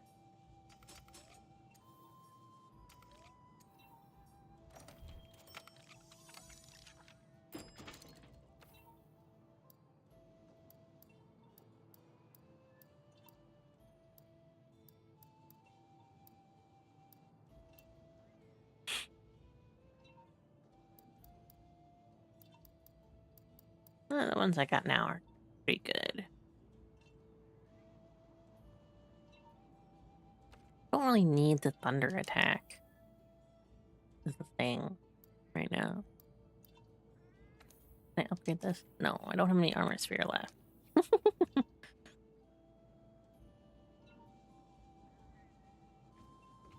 I improved a little bit though. I'll save here for now. And then switch it up to something else. I am going to go grab a donut really quick though, because someone brought donuts home. So I'll be right back. I'll be right back.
I'm back. We're gonna do some yapping. Well, not exactly yapping. I'm gonna put on some videos that I want to watch. I'll watch that.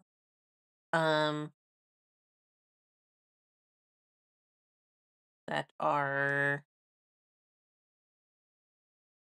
for me. And dying. Oh. Uh,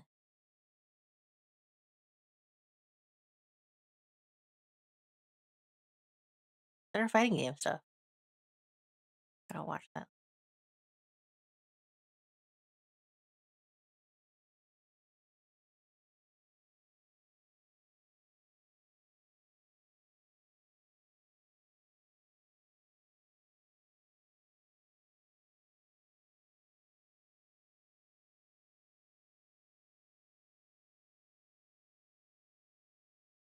I'm gonna take a second to set some of that up.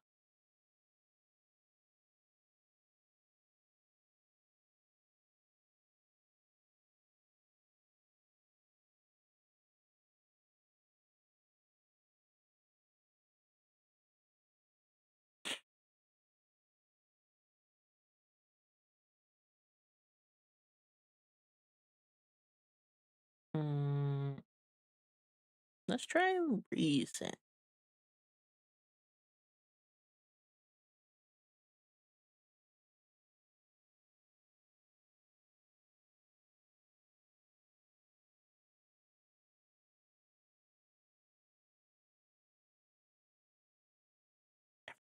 Everyone is talking about. Everyone's talking about relink. Being stuck into meeting jail, but I'll be lurking. No worries.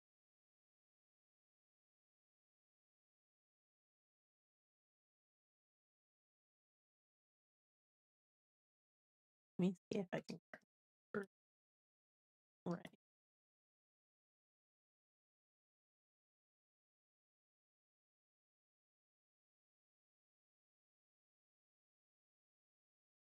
Oh my god, it's all shorts now. What happened?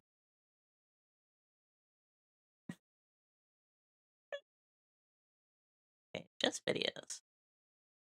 Well,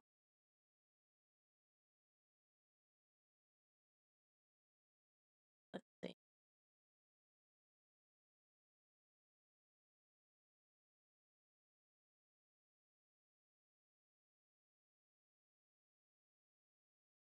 Okay, I'll watch this basic playlist. Let me see.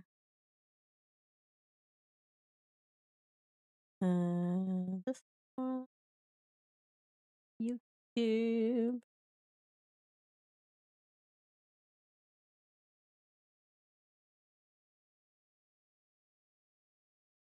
I pressed the wrong button. Oh my god, what did I do?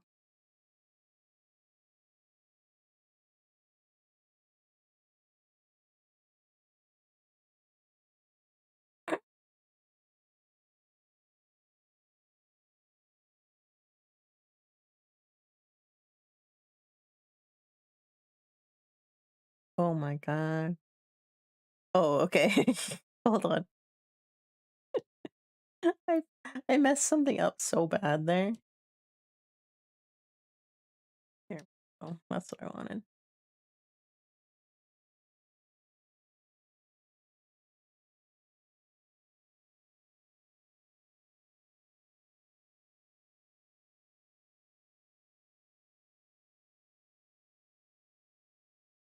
That should be okay. Are you struggling to open up your opponent?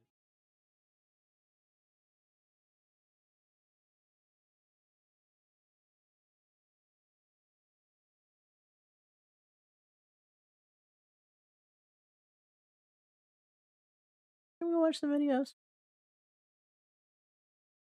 This one is a playlist, and I'll probably switch at some point between it.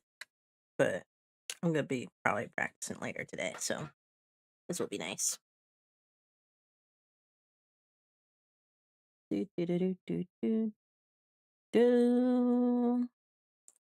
Now let's make sure everything looks okay. Or maybe you're on the flip side and you're getting Yeah. tossed around like are you struggling Oh. to open up your opponent? Or maybe you're That on was the me. flip That was side me and you're pressing the getting tossed buttons. around like a ragdoll all day? Well, don't worry, you're not alone and I'm here to help. It's Hello me. everyone. Today we're going to break down everything you need to know about strike throw offense in Grand Blue Fantasy versus Rising. Since this game is released, I've seen many players really struggling to wrap their head around how to open their opponent up and expressing how it feels difficult to run offense in this game. I've also seen people say the opposite, where they don't really understand how to defend as well. So I'm going to try to help with all of that. From what strike throw even means, how to utilize and improve at it, and also how to defend against it. So for starters, what do people mean when they say strike throw? This is a pretty common term that you'll hear across all different types of fighting games. Strike throw refers to mix up your opponent with either a throw, which is an unreactable, unblockable attack that requires the defender to take some form of preemptive action to counter it, whether this be teching a throw, putting out a normal, whereas the strike refers to using a normal attack to frame trap the defender and punish them for whatever preemptive action they were taking to counter the throw. The key here is this situation is not reactable and requires both players to be rotating their options to remain unpredictable and try and read their opponent. Strike throw across all fighting games is the most common form of mix-up. It's one of the core fundamentals of fighting games, if you will. Understanding it and mastering it will be important for any fighting game. Every game does have its own I spin do that on it, thrown however, like and 3 Grand Blue is no times. exception. With Grand Blue, most characters do not have access to fast overheads or really any other type of crazy mix-up, and for most characters, it just kind of boils down to good old-fashioned strike throw. It's core of the game, so with that said, let's get into it. We should start by going over how throws work. Throws are 4-frame startup, making them the fastest move a character has access to, at the cost of not having much range, of course. Oh yeah, I will be going over frame data throughout this video, but if you find frame data confusing and don't really understand it, don't worry, you'll still be able to learn plenty from the video. Also, if you aren't familiar with any of the terms I use in this video, be sure to check out the FGC glossary, which has great explanations of all of our common terminology. You can find a link to that in the description below. Anyways, there's another thing we need to consider with throws, and that is throw invincibility. This refers to the frames in which the defender is invincible to throws on wake up or after leaving block stun. On wake up, you have 10 frames of throw invincibility, and out of block stun, you have 6 frames of throw invincibility. This is important because it means it is not possible to throw the opponent without them being able to represent a counterattack with a fast normal, such as a 2L, for example. The attacker must condition the opponent to respect their offense by representing frame traps to convince the opponent to sit still, and the defender needs to be willing to use a fast normal from time to time to disrupt the opponent's offense. This essentially means that throws are never free, and the defender has options beyond just teching the throw in any situation. Speaking of throw techs, let's talk about those next. Throw tech refers to the window of time in which the defender can break a throw attempt after the throw has made contact. In this case, the throw tech window is 15 frames. This number is significant because it is just low enough that you cannot tech throws on reaction. No worries. Have a good time. Have fun. Wiggle room in terms of their defensive timings. In the previous version of Grand Blue, the throw tech window was It was good to see you again. Thanks for hanging out. On reaction, which was a significant difference and caused the game to be much slower. With this in mind, players are forced to guess and mix up their defensive timings, giving the attacker more advantage, but making the process more interactive overall. There are actually 2 types of throw techs in this game. The one we've been talking about is for teching a throw with a throw input yourself. You can also tech throws by just pressing any attack button. This is a big difference because it means you can tech in a way that results in a normal move coming out in the case you were not thrown, which is in many cases much safer and harder to punish than whiffing your entire throw animation. Otherwise, teching a throw in this fashion is the same, except for one other difference.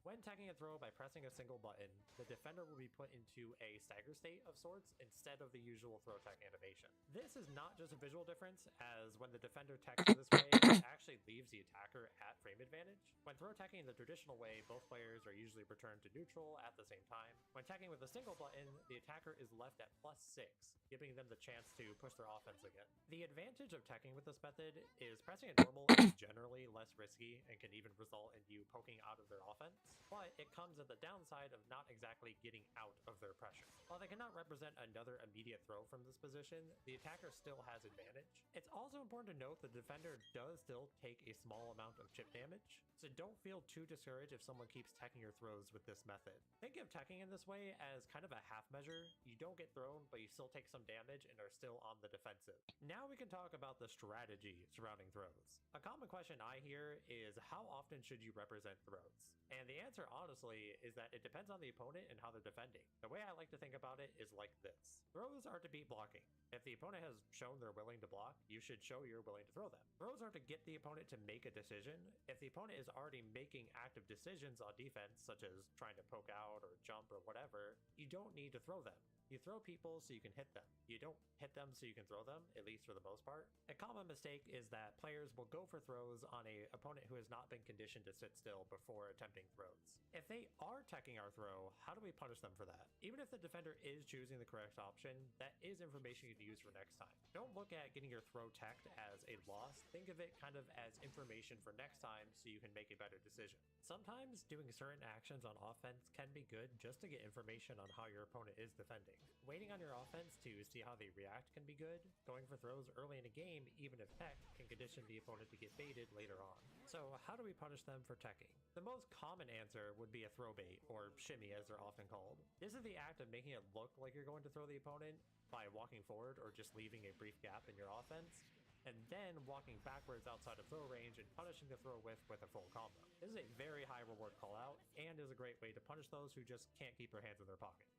It's not without its flaws, however. The defender could look to stick out a normal as a callout to take their turn back, or even use a low move to punish you for walking backwards. This has added benefit in this game since you can tech a throw with a single button press. The attacker can, of course, punish this with a traditional frame trap, or in some cases, walking outside of the range of the normal the opponent is pressing, and would punish them. Another option to specifically deal with players using a normal attack to tech throws is to time your throw attempt to catch the startup of their normal. This will result in a no escape happening, which locks the opponent out of a throw tech. If you are getting your throws baited, you either need to sit still or stick out a normal instead, and if your throw attempts aren't working, you need to mix up timings or go for more throw baits and frame traps. There is another way to make someone flinch on defense, and that's with a delayed normal. This is usually done after walking or running into the opponent for a brief period. This is a somewhat risky option, but the confidence required is sure to get a reaction out of your opponent. The idea with this is you are looking to target specifically the startup of their throw or normal. This can be difficult since normals and throws are pretty fast, so the window is tight. But I think with this game, you need to be comfortable with making reads like this occasionally, and it can be just the thing you need to shake your opponent. I mentioned previously that the throw tech window is 15 frames. That means the defender has a decent amount of leniency in how late they can tech the throw. Very commonly, you will see the defender lean on what is called a delayed tech. This is essentially trying to time your throw tech as late as possible, so if the opponent does an immediate attack, you block it. Well, excuse me. You have a big enough Sorry, I should have muted for that. Because this window is large, the attacker needs to be mindful of what timings they are looking to target, and the defender needs to be mindful to mix up not only their timings, but their options as well. If you feel like your frame traps aren't working and your throws aren't working, you probably need to put more delays in your offense or go for more prolonged shimmies to actually get the opponent's throw whiff to come out. There's also more to offense than just the immediate threat of throw as well. Sitting outside of your opponent's effective range and boxing them in, forcing them to make risky decisions can be effective. From here, you can look to whiff punish or counter poke your opponent, or look to anti-air their escape. Once you have the opponent hesitant to make any actions, this gives you the opportunity to get back in there and apply more pressure. Representing pressure resets with plus frames is a good way to force the opponent to do something to get their turn back. Even sneaking in some rating strikes or going for chip damage is an option as well. Using all of the options at your disposal is going to make it that much harder for the opponent to defend correctly. It is very easy to tunnel vision on the immediate mix-up, but sometimes just locking them down can be better. Strike throw is ultimately an interactive game of push and pull. Throw makes the defender have to take action. The defender representing their defensive options can make the attacker apprehensive to push their offense too far. But if the defender makes a bad call, the attacker can make them pay the price. When you get hit on defense, ask yourself why your opponent had the read they did. If your offense just isn't working out, you need to mix up your timings and make the defender uncomfortable. I think that about covers the most important aspects of offense in this game. Because offense is so interactive, it can be tough to truly figure it out, so don't get discouraged. It takes time. If you have any questions, or if there are any video ideas you would like me to cover, let me know down in the comments.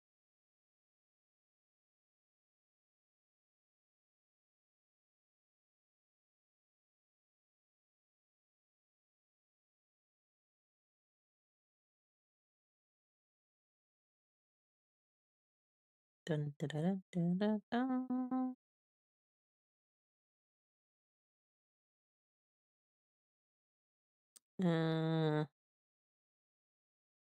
I'm going to check this one. Hey, what's up everybody?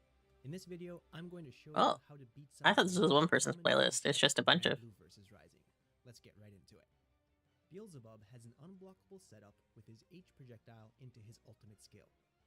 You'll have to spot dodge twice to beat this setup, but there's a trick. Make sure Sorry, you I wasn't paying spot attention. this setup with his H Wait, this is projectile. Beelzebub specifically. Oh, these are also. Well, I am going to then check out. All attack versions of her 5S can be rolled to avoid and punish, but the L version is too fast to react to. Make sure you don't push buttons after blocking an attack because you'll risk getting hit by her 5S. You can react to Fairy if she mixes it up with Gigi by punishing her with a fast forward advancing special to punish.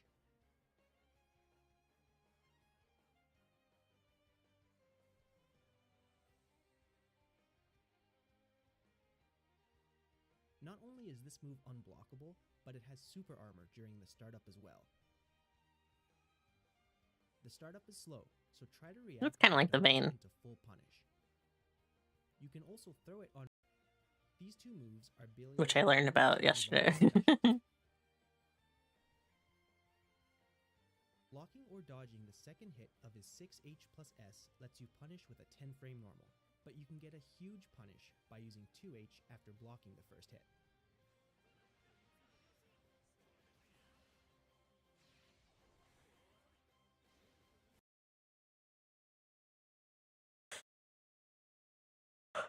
Okay. That wasn't as basic as I thought it was going to be. That's not what I wanted. Not the button I wanted it to go.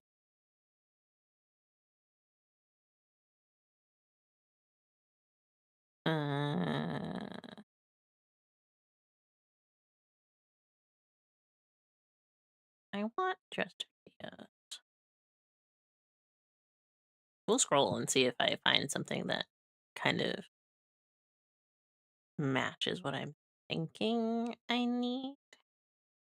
Otherwise, hello. Whoa, these are all the same video. Oh my god, they're Japanese.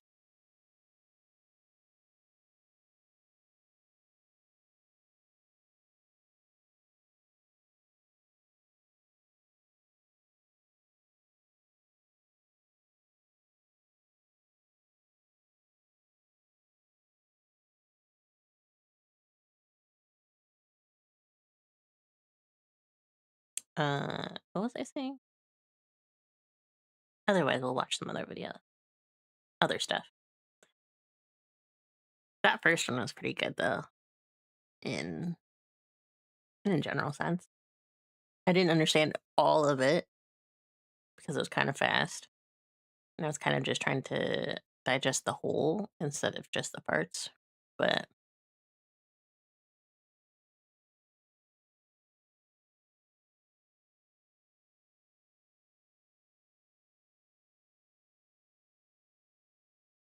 oh, now these are real old.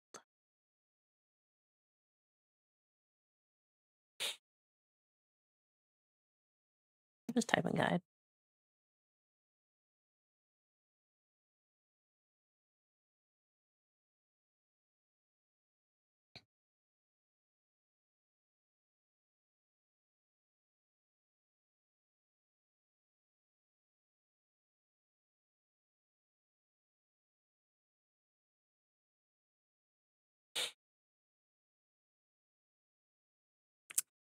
Well, instead of that, actually, we just do.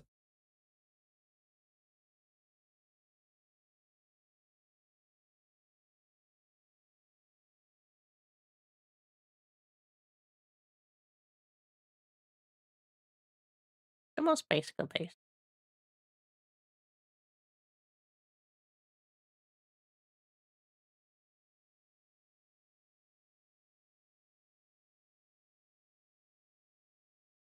I'll have that one too.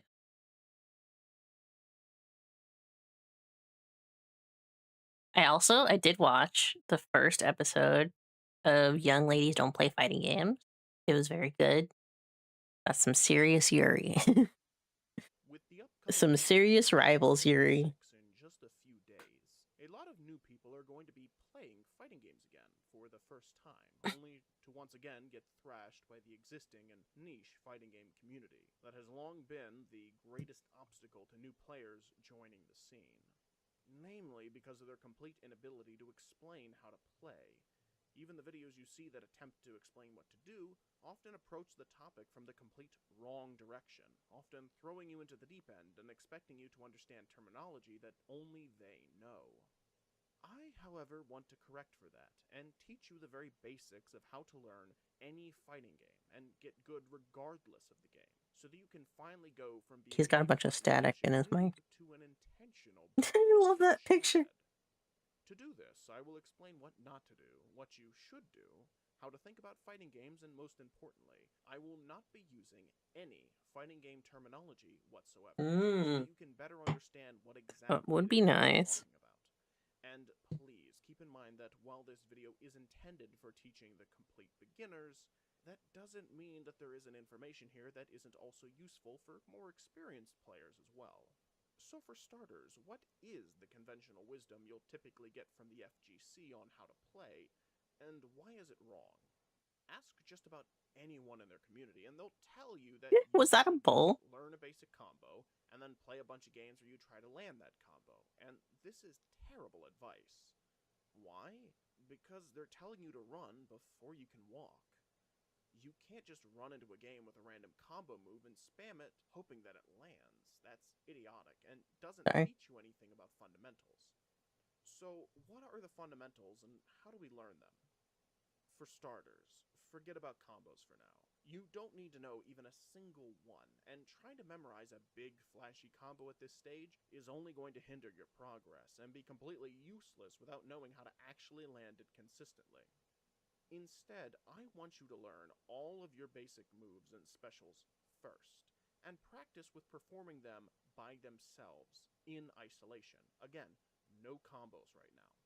Once you feel like you can both remember most of your moves and execute them reliably, it's time to do some sparring. You can do this with either a human opponent or the CPU, and the goal is very simple. All you have to do is land some hits, but don't try to combo, and don't mash buttons. Instead, play defensively. Try to block your opponent and look for openings. Try to remember the moves that you practice, and attempt to land one where you see an opening. Think about an action and perform that same action. Again, don't press buttons randomly. Doing so, you'll eventually start to see which hits will land in certain situations. You know what that sounds like? It sounds a lot like what I saw in the first episode of Young Ladies Don't Play Fighting Games, which was actually really good. Like just to watch. Some crazy stuff happens in that show, honestly. But the way that they have essentially both the characters, the main character, and then a girl that she meets who is very cool and is the one that's actively playing the fighting games. They do one, maybe two matches. I think they did two. And over the first three, the other girl just kind of lets herself get beat up, essentially, or it seems like it. Then on the last one, she plays entirely differently defensively, hitting her attacks and all of that, and takes the round. And that was kind of what he's talking about, I think, in a like story sense. That's what it seems like. Slowly build up your muscle memory for executing those certain moves. Maybe your opponent jumps and you throw out an uppercut, which knocks them out of the air. Or they try to throw out a heavy kick, so you jab and interrupt it. This is the core fundamentals of any fighting game, knowing what techniques you have at your disposal and in what situations those hits will land. There isn't any magic combo that will make you win. Even the best combos in the game are completely useless if you lack the fundamentals on how to actually land that hit first. If you can master that, you're already better than most. And yes, you can actually win matches with just good fundamentals alone, without throwing out even a single combo the whole game. Of course, we do eventually want to learn how to combo, but don't think that just because you have some fundamentals down, that it's time to jump into memorizing some 10-hit super combo. If you do, then you'll just end up spending all of your matches constantly trying to throw out that one combo and making yourself completely predictable. And even if you land that first hit, you're almost certainly going to fail to perform the whole thing in a real match by trying to do it all at once. Instead, you need to build on your core one step at a time. Start by learning just one move extra that can combo off as your first hit, and try to do this for each of your different techniques. It can be as simple as throwing out two jabs instead of one that both connect. It might not be flashy, but it is still a combo. Practice doing this in some real matches, and soon enough you'll be able to reliably pull off that extra hit every time. Then add a third and a fourth, so on and so forth, and each time treat it the same way. Simply learn one more step of the combo, and practice that extra step in real matches until you can reliably execute it every time. Eventually, you'll be landing full-on 10-hit super combos and stealing your opponent's lunch money. But that all started by learning good fundamentals and knowing how to learn. It does take practice, and it does take time, but yes, anyone can learn to be good at fighting games. They just have to know how to start. And now, so do you. I understand that for Okay. 2XKO. If you're new to 2XKO or fighting games in general, I you was might have gonna had the play following it. experience. I'll be so honest. I was gonna try playing 2XKO, but I did not want to install the Riot client. I think that's the one downside to You do your whatever tutorial 2XKO's time, got going right? on. Jump into a match, and your opponent starts attacking you. Not able to remember everything on the spot, you end up randomly pressing buttons, hoping for a hit to land. Whether you end up winning or losing, you're not sure why. Then you realize there are people who seem to really know what they're doing, and the voice in your head starts telling you that you are bad at fighting games and don't belong there. It may be counterintuitive. Really quick, this is from the official 2XKO channel. I kind of love that they're like using their own media to make these memes in the video. It's kind of good. But knowing you're bad at fighting games actually makes you fit right in with everyone else in the fighting game community. In FGC language, someone who is defeated easily is called free, and it comes from the arcade days where if you could beat your opponent, you could keep playing for free while the loser had to pay more coins to try again. Of course, no one wants to be easy to beat, but everyone, including the best players, experience what it's like to be free, and this shared experience has become a ritual. At the end of each EVO, they play a clip of a classic Hong Kong film where the hero releases the prisoners and says, yeah, it's a funny meme at this point, but the deeper meaning behind it is that knowing you're free means you have the humility to learn and get better. The very act of watching this video right now means you have this mindset, and I'm going to show you the one thing you need to know that will unlock an entire genre's worth of strategy. It's going to sound crazy, but that one thing is blocking. Blocking Whoa. is as fundamental to defense in fighting games as walls are to first-person shooters. The problem is that blocking is not intuitive in the way hiding behind a box is in Valorant. We've all played hiding games as a child, but not every child has learned how to block overheads. It's true. But blocking is not exciting. An Australian fighting game player who was being coached half-jokingly said, "I didn't pay $60 to block." There's a lot of good news, however. 2XKO is free to play and free Whoa. to block, and the concept of blocking only takes 3 minutes to learn. The best part about learning how to block is that it will open up an entire new genre of gaming for you, and earning your wins with these strategies in a fighting game is one of the most rewarding gaming experiences you can have. The best part is, you already know about movement and attacking from other games, so blocking is just one more thing. After watching this video, you'll start to see the strategy in 2XKO matches and hopefully apply them yourself. Ready? Let's go. They're definitely gonna say it specifically for Blocking in a fighting game 2XKO, allows you to take a hit but I without feel like suffering any damage that or was minimal broad enough damage too to depending kind on of the apply. attack. The blocking system in 2XKO has been in fighting games since the 80s and hasn't really changed much, and the game even still uses the 8-directional control scheme. The command is, hold back to block. This phrase has become a sort of secret handshake or even a shibboleth in fighting game circles because it is unique to fighting games and it indicates knowledge of how to play without random button mashing. But note that in 2XKO, it will instruct you to hold away instead of back. It's the same concept, just different terminology. If you ever need a glossary for fighting games, the one by Infill is the gold standard. So on the 8-way controller, hold away to block while standing. This is called high block, and yeah, your champion will walk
I'm back.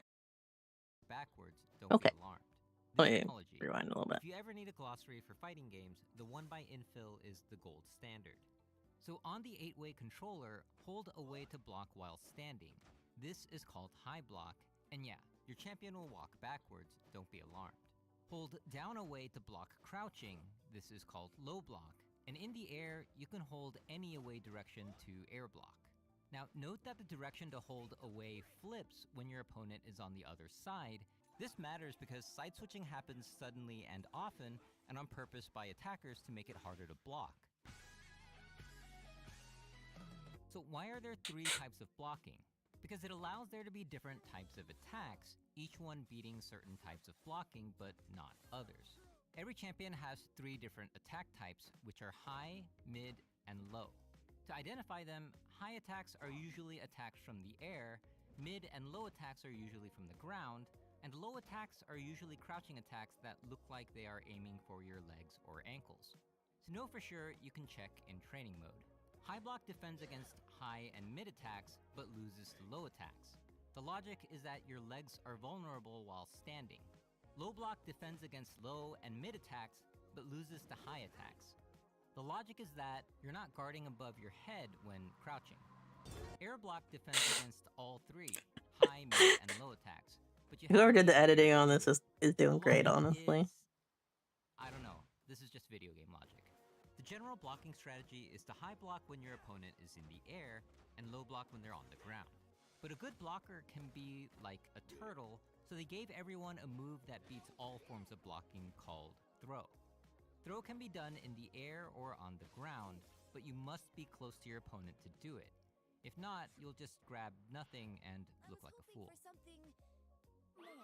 But if both players do a throw command around the same time, it will cancel each other out in what's called throw escape, and no one gets hurt. And that's it. As promised, 3 minutes to show you what blocking is. Now, by itself, this might feel like an overcomplicated version of rock, paper, scissors, so we need to combine this with attacking and movement. When it comes to movement, it's not all that different from other games. Dashing is a burst of speed, jumping makes you go high and far, super jumping makes you go higher and further. What might feel weird at first is that jumping trajectories are fixed. Only super jumps let you drift in the air. Also, some Wait, they're on privileged champions PlayStation? can dash in the air. No, One I canceled my thing to thing. note for 2xKO is that there's a tiny window where you cannot block while dashing. There's a tiny window where you cannot block when starting a jump. People get hit here a lot when trying to jump away from an attack, so be careful. Lastly, jumping will dodge ground throws. Hit the fool on the way down. Bro, they love putting the clown on that Now guy. the fun part, attacking. In League of Legends or Valorant, you can move and attack even while getting hit. It's almost like they don't feel pain. But in 2XKO, getting hit clearly puts your champion in a lot of pain. Just look at the animation. During this pain animation, you cannot attack, cannot move, cannot tag, and cannot block until the animation finishes. You're momentarily stunned, which is why this state is called hit stun. If you get hit again while in hit stun, then it's called a combo, and this counter pops up counting how many hits there are in a row. The only way to break out of a combo is when your break meter is full and you spend it. It's kinda like a get out of jail free card, so use it wisely. Without it, you cannot control your champion until the combo finishes. It's like watching an unskippable cutscene of you getting beaten up. It's true.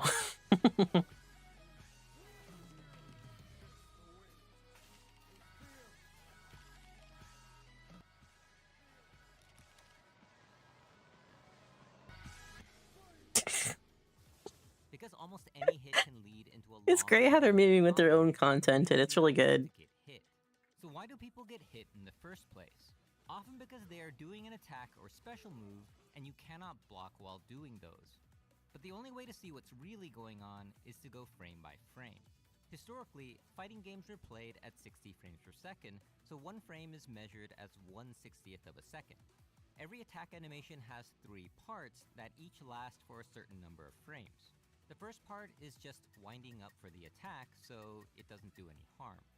The second part is where contact is made and damage done, and the third part is a follow-through animation which also does no damage.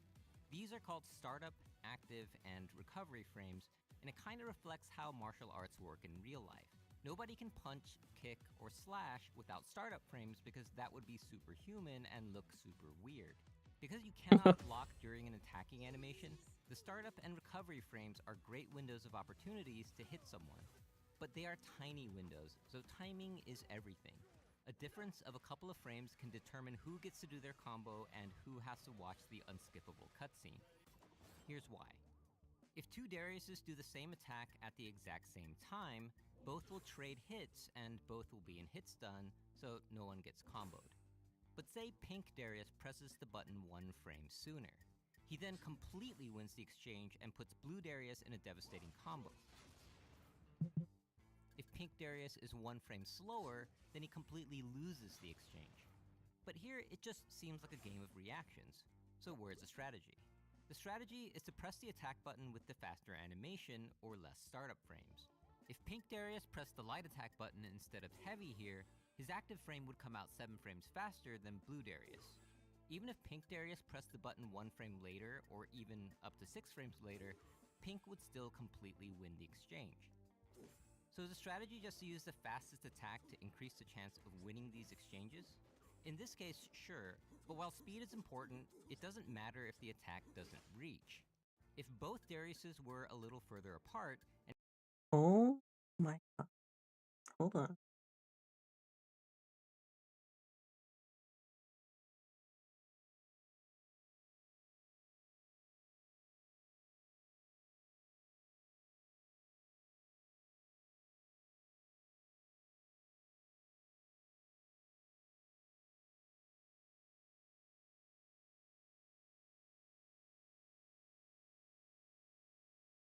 Wait, what?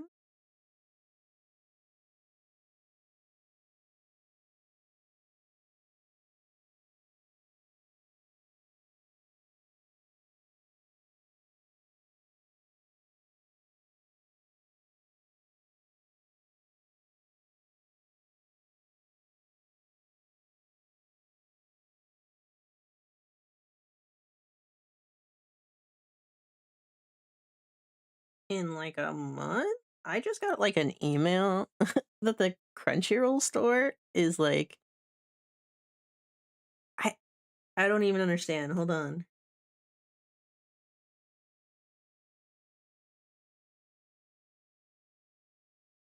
Oh my god. I think I think they're closing the Crunchyroll store for just Mega and Ultimate fans subscribers to the Crunchyroll. if I'm understanding this correctly. Hold on.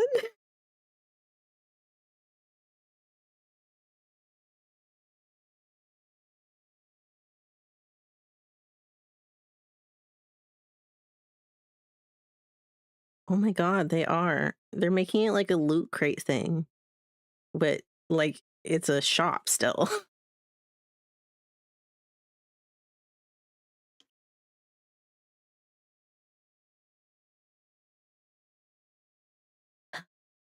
My god.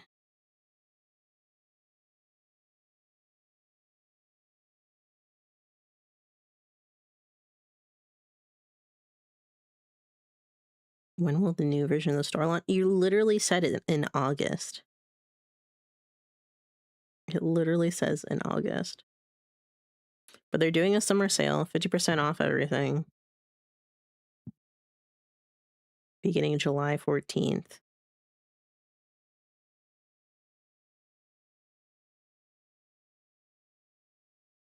And there will be items set as final sale.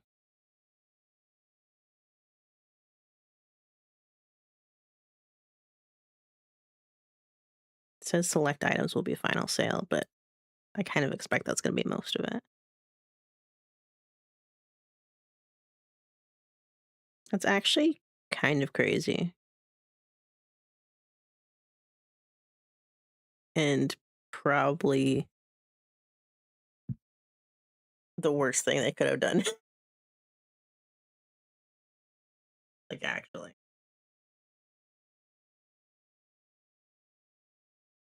That's actually kind of crazy.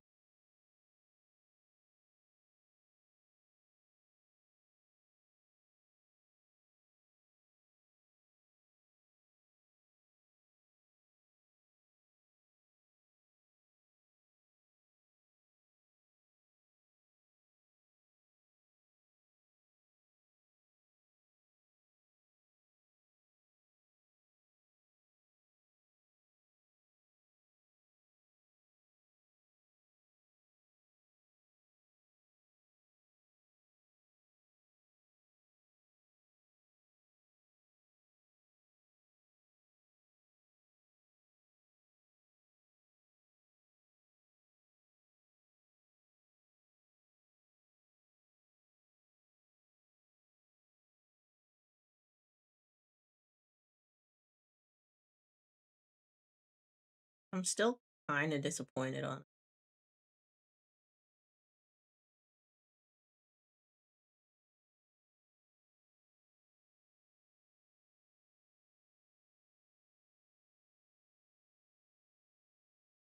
So you have to be a subscriber to Crunchyroll to use their store.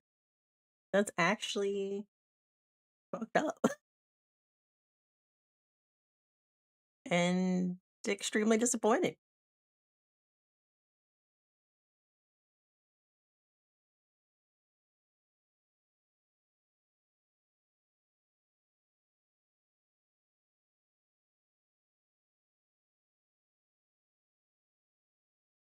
Uh, yeah, I just got the email. I retweeted the story about it too.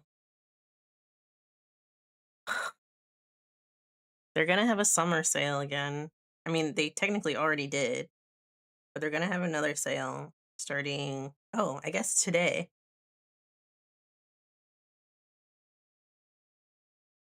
And most of it is 40 to 50% off. I kind of figured they were gonna go Crunchyroll exclusive merch, but like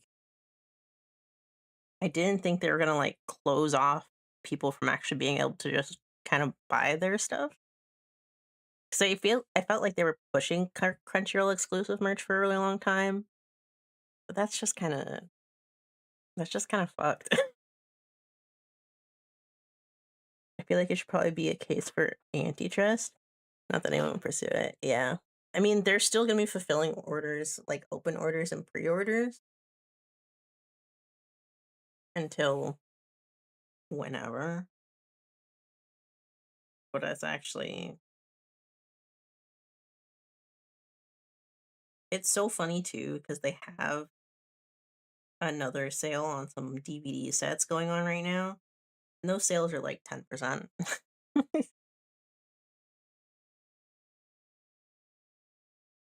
So, man,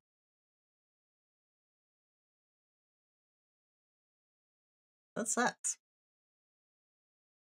I haven't bought anything Blu-ray or manga lately because I'm not in position to store them. But still, yeah. I'm sure too there's some stuff on their like back stock and all of that that's just kind of been sitting on the store for a long time at this point.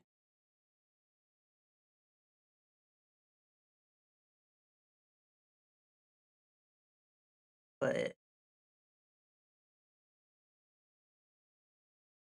there's some stuff that's like there's some manga that's like $6. Also, some of it says that it's only 40% off rather than 50% off.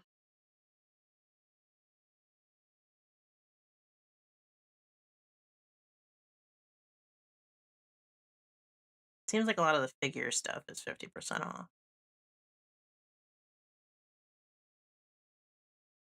And it's still listing all of those Blu-ray stuff at the top.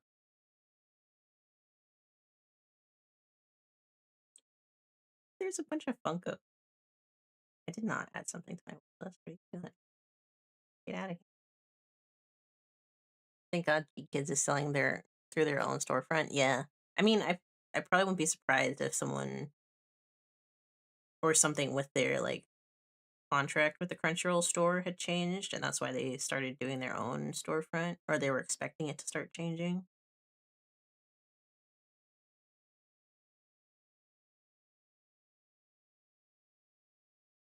It really is like a bunch of stuff, just random stuff.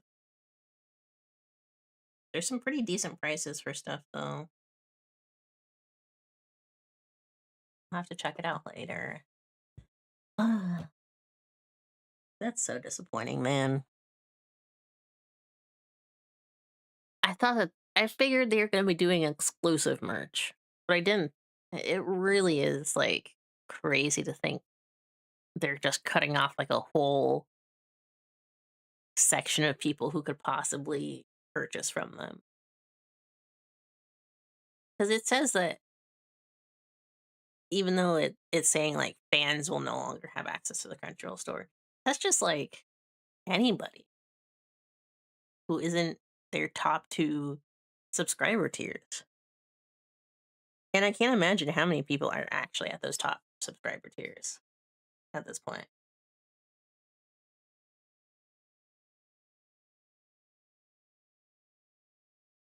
I remember Discotheque had to find new friends. Yeah. Owned by Sony, and Sony's just kind of playing shitty practice bingo. They are. It's kind of disappointing all around. I don't know who's making those decisions over there, but like, it kind of sucks. Feels like they're kind of just trying to milk their audience base, their consumer base at this point. Darius did his faster light. In this, I'm gonna restart this section. Pink would still completely win the exchange. I'm watching the 2XKO beginner to fighting game guide just to like see what it's like, see what they put out. So is the strategy just to use the fastest attack to increase the chance of winning these exchanges? In this case, sure, but while speed is important, it doesn't matter if the attack doesn't reach. If both Dariuses were a little further apart, and Pink Darius did his faster light attack, Blue Darius would win simply because the heavy attack has more reach, and it will hit Pink Darius during his attack's recovery frames. The general rule of— You're gonna cheat on Granblue? No, because this requires me downloading the Riot client, which I'm not gonna do. Honestly. Play all the fighting games you want. I will. Thumb is that faster attacks are shorter range, while slower attacks are longer range. The three normal attack buttons are light, medium, and heavy, but you can also kind of see them as fast, medium, slow, and short, medium, long. The general strategy is to use fast attacks when close and longer attacks when further away. But in the examples I gave, it assumes both players are ready to attack each other at the same time or close to the same time. In a real match with moving champions, you will be caught off guard at one point. You will know their attack is Unskippable already coming, and any cutscene. attack you do will lose out because it'll be too late or not enough reach. This is where you bust out the fastest move in the game, block.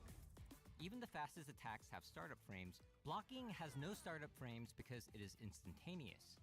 Block when you cannot escape and when you know your attack will likely lose to their attack. It's actually not that different from taking cover behind a wall when caught off guard in an FPS, but in fighting games, you can pull up that wall immediately. But while blocking is better than getting hit, you will now be stuck in a blocking state called block stun, where you cannot move, attack, or tag for a brief moment. Blocking a series of attacks will keep you in block stun, and in 2xKO, this will happen a lot. However, this is not an unskippable cutscene. You can still do like 4 things. Switch between high block and low block. That's the price, the ability to grab, to trap your opponent in the cutscene. Yeah. Retreating guard, and if you have it, break. These defensive mechanics will save your life. But you will not be able to block everything, and you will eventually get hit and knocked down.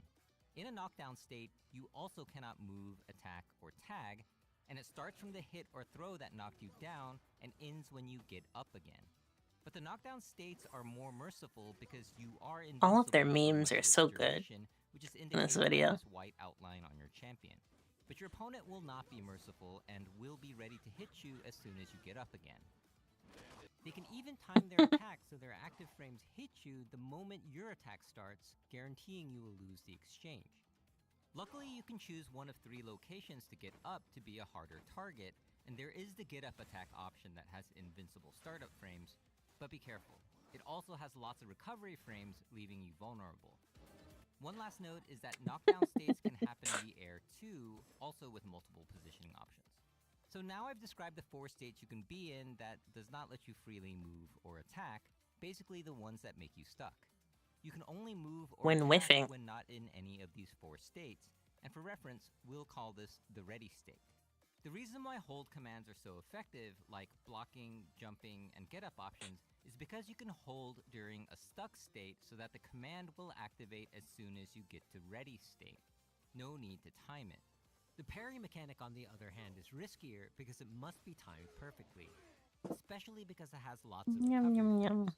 So how do you use all these concepts to win? The advantage in a fighting game comes from being in a ready state while your opponent is still in one of the 4 stuck states, even if it's just by 1 frame or 50 frames. If you want to be a scientist, you can see the exact amount of frame advantage or disadvantage in training mode, but tag games like 2xKO do not require knowing exact numbers in most cases. It's much better to know which situations overall put you in advantage or disadvantage. I'm going to give you some common examples so you can get some ideas on how to form your own Oops. strategies. I bumped the table. At the beginning of the match, neither player has advantage or disadvantage, which is why the situation is called neutral.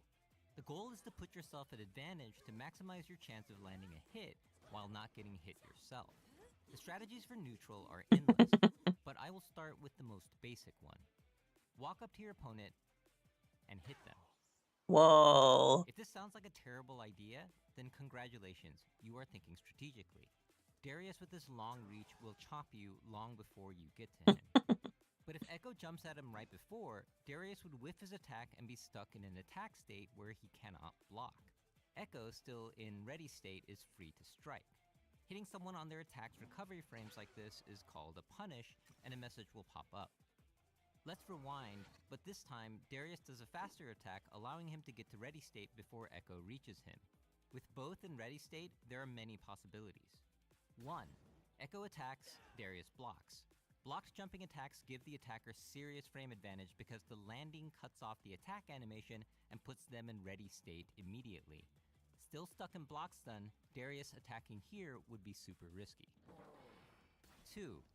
Echo attacks, Darius does down heavy. The startup frames of down plus heavy are invincible to air attacks, so it is designed to be what's known as an anti-air. If in pulse mode, mash light to do a combo right after. 3. Darius does down heavy and Echo blocks. Advantage can vary here depending on the timing. 4. Both block and have a stare down. This often ends with one throwing the other and putting them in a knockdown state. The forward throw in this game is special because the downed player cannot Just standing use one here, to get up staring at in each other. normal knockdown situations. This is called a hard knockdown, and every champion's throw should give plenty of frame advantage to attack before their opponent can. With the target locked down, the attacker can plan it so the opponent won't know what attack will happen upon getting up, or even bait them. Another situation where an attacker can get serious advantage is with lingering projectiles or bombs. This is because by the time the defender gets in block or hit stun, the attacker is already in a ready state able to move around. Echo players love playing keep away while throwing time winders and dashing in when one makes contact. And Jinx players can even combo hit stun from projectiles from full screen. But the ultimate advantage comes from a tag assist because your point character can be in ready state the entire time. It has the out-of-body benefits of projectiles, but you can call a tag assist while moving and attacking, so they can protect you both on defense and offense, and it will let you extend combos. In the earlier example, if Echo jumped at Darius with a tag assist, it would beat his down plus heavy, and you can combo off the hit stun. Yes, it's that good, but be careful. Tag assists can get hit, so you risk getting both your champions killed at the same time. Sometimes it's just better to block. This is a lot to absorb, but at least now you know how these games work. It's a nice guide. And give the game a go, here are some good final things to know. It had some general stuff and then some exclusive stuff to it. You can access the button you want immediately. This matters because in fighting games, timing is everything. Whoa. Any controller can be good, and the best players You can pass it back and forth like that? Type. Just avoid analog sticks for your directionals if you can avoid it. Timing takes time. Ask any musician. In fighting games, you are also timing things under pressure. You will mess up your inputs and die for it, but so will your opponent. Over time, this will happen less and you will get better. Take advantage of Pulse, the game's auto-combo system. When starting out, finding ways to land the hit that leads to a combo matters more than optimizing combo damage. When you feel ready, you can practice manual combos. Oh. These are super satisfying to land. They have auto combos too. Well, auto combo option? Now, use the Juggernaut or Sidekick fuse. These are very viable and let you main just one buffed champion. Duo mode lets you play co-op with a friend, which is fun and eases the pressure. Best of all, winning feels twice as good while losing feels half as bad. Lastly,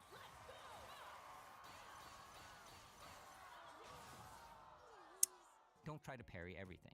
You know what I just thought of? This was Gerald from Corey I kind of wonder for watching. if I could get 2xKO through the Xbox store on PC. Auto combos are becoming more prevalent. I support it. But some are still a little guardraily for me. Marvel Tokon. Oh, I didn't know Tokon was having it too. Man, I feel bad for Tokon now. It had such a good reveal too. Sign in. I'm checking the Xbox store to see if I can get 2xKO on PC through it instead of having to install the Riot client. I kind of doubt that I can, but might as well check.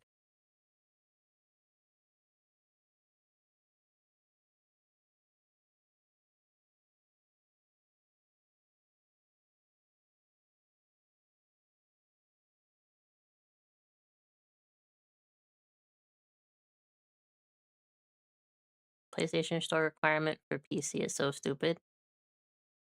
The thing that kills me is Sony as the publisher. Yeah. And then they have it like region blocked in a bunch of places too now. Because of the whole PS Store requirement. I feel like even if they just had the requirement, but like I saw something about VPNs having it blocked too. Or maybe I'm thinking of something else. There was something else recently that had a bunch of VPN blocking.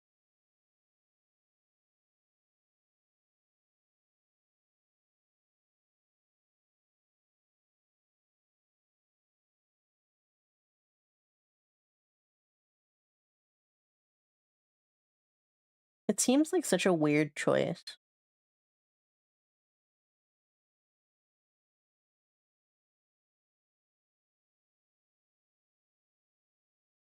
Yeah, you can't use a VPN to do it. It sucks. It sucks. Let me see. It didn't pop up, but let me just scroll through and see. Because sometimes they're still technically around.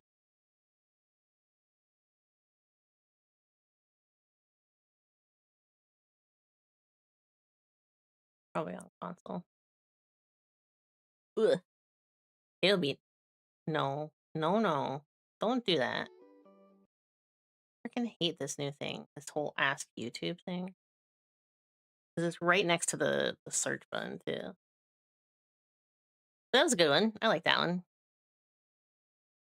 Like the video? Thank you.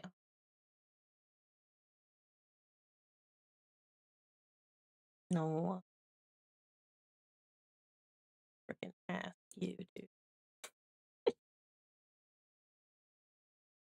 I'm watching some basic stuff and some random videos. 4A is so good. What's that? Oh, 4A Gaming. They're the devs working on 2XKO, yeah? Because Riot is technically the publisher.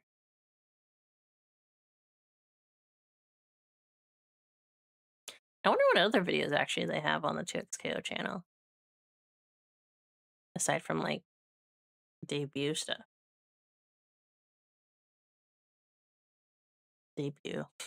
I'm such a VTuber. The fighting game YouTuber, he just helped make the info video. Oh.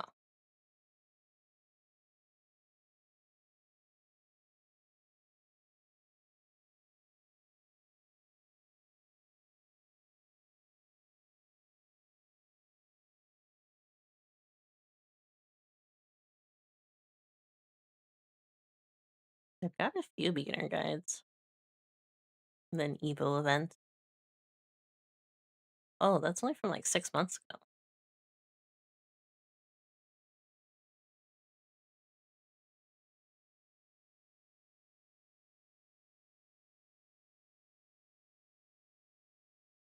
It's actually a pretty good video to have available if they're trying to get their own audience. Riot, I mean. To oh no. Jesse, no. Jesse, no. All right, we're doing Jesse, it. no.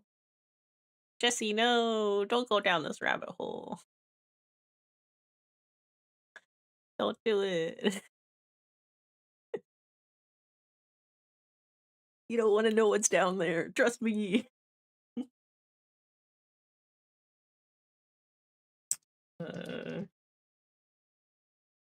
Oh, I misspelled all that. Oh, it's that video too. Okay.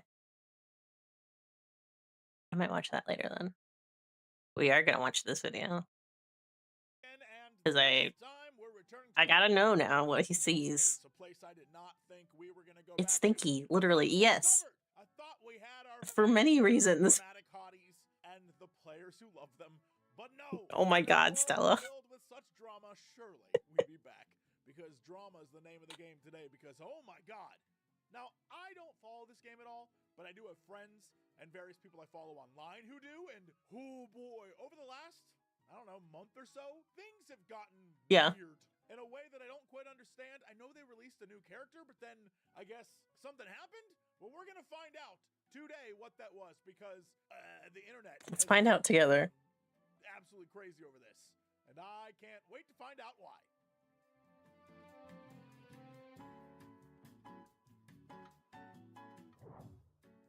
So today we're gonna check out a video by Lauren G, who says Valko's removal was a scapegoat.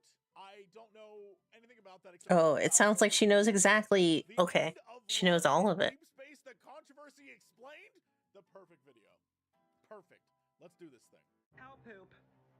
The Love a Deep Space community sent infolds Cow poop.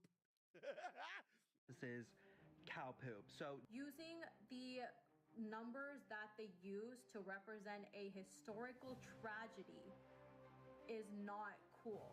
Love and Deep Space drama has gotten even crazier, with now players submitting refunds and threatening class action lawsuits over the fact that some players have already spent for Valko's debut.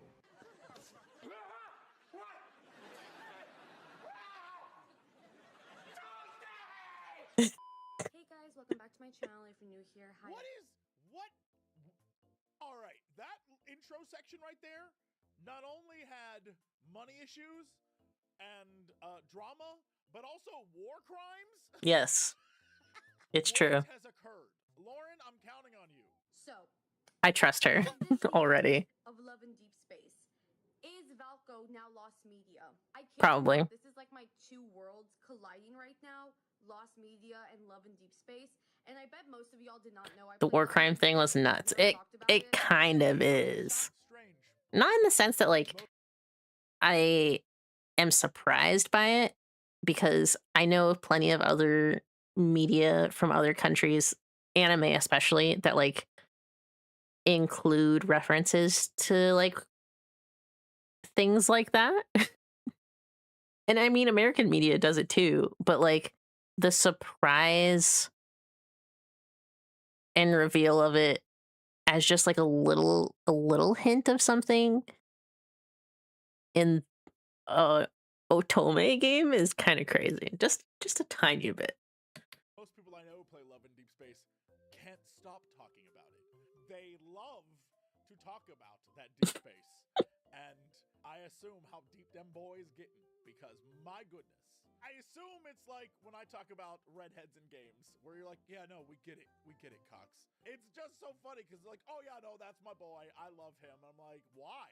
Like, you don't want to know. He's been through a lot. He hasn't been through anything.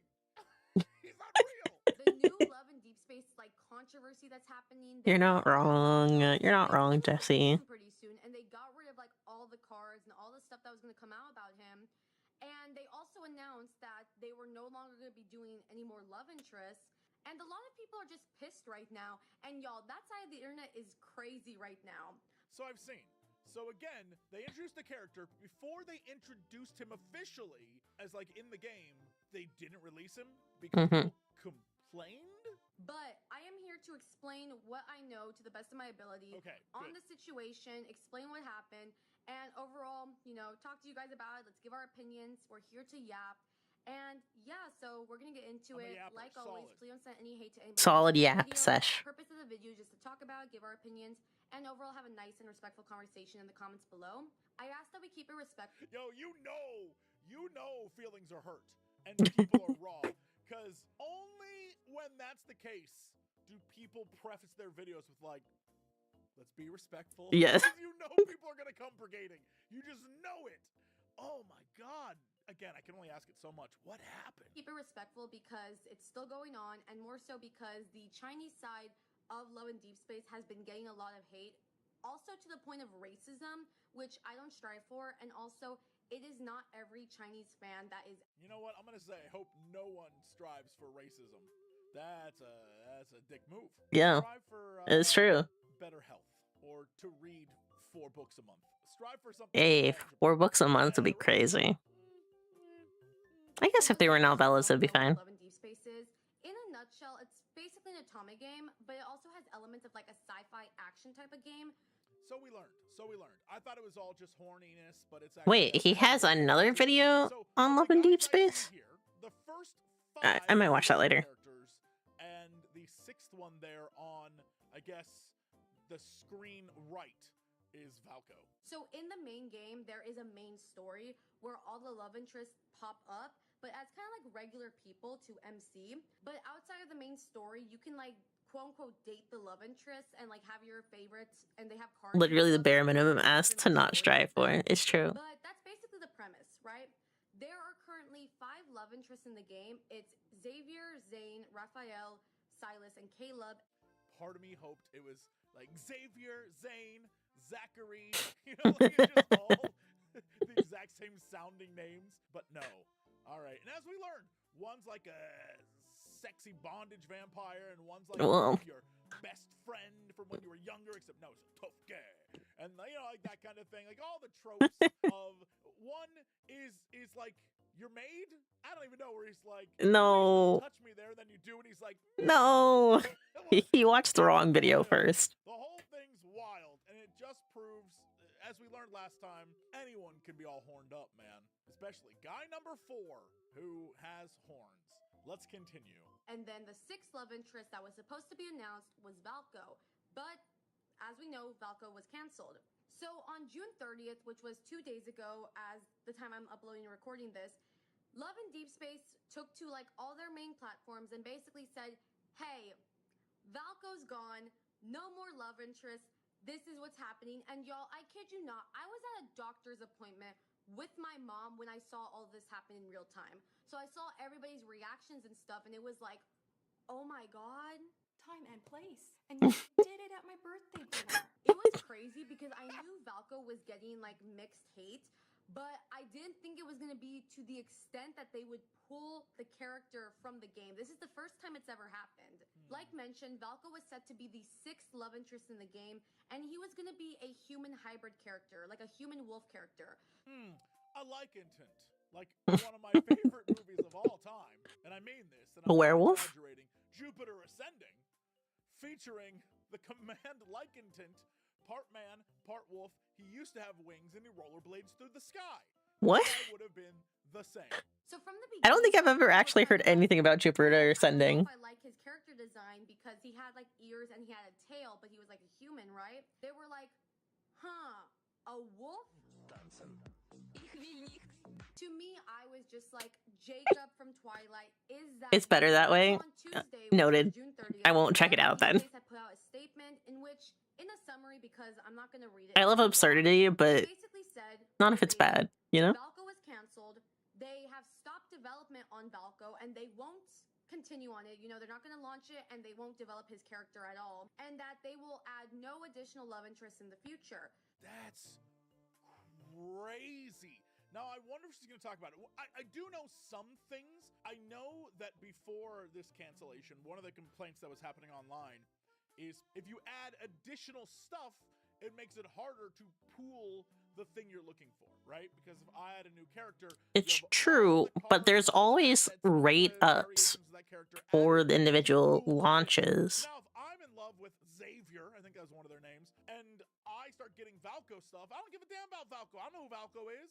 He's not my boy. I want Xavier. And so people were getting mad about that. And I think that's the reason why they're like, we won't add any new characters then. You can love who you love. It's so much worse than that, Jesse. It's so much worse than that. Kind of is like, if it wasn't insane, a little wholesome. It's like, I have my man and I love him. It's like, good for you. Yeah. But also, it's a game. And yeah. Not a real man.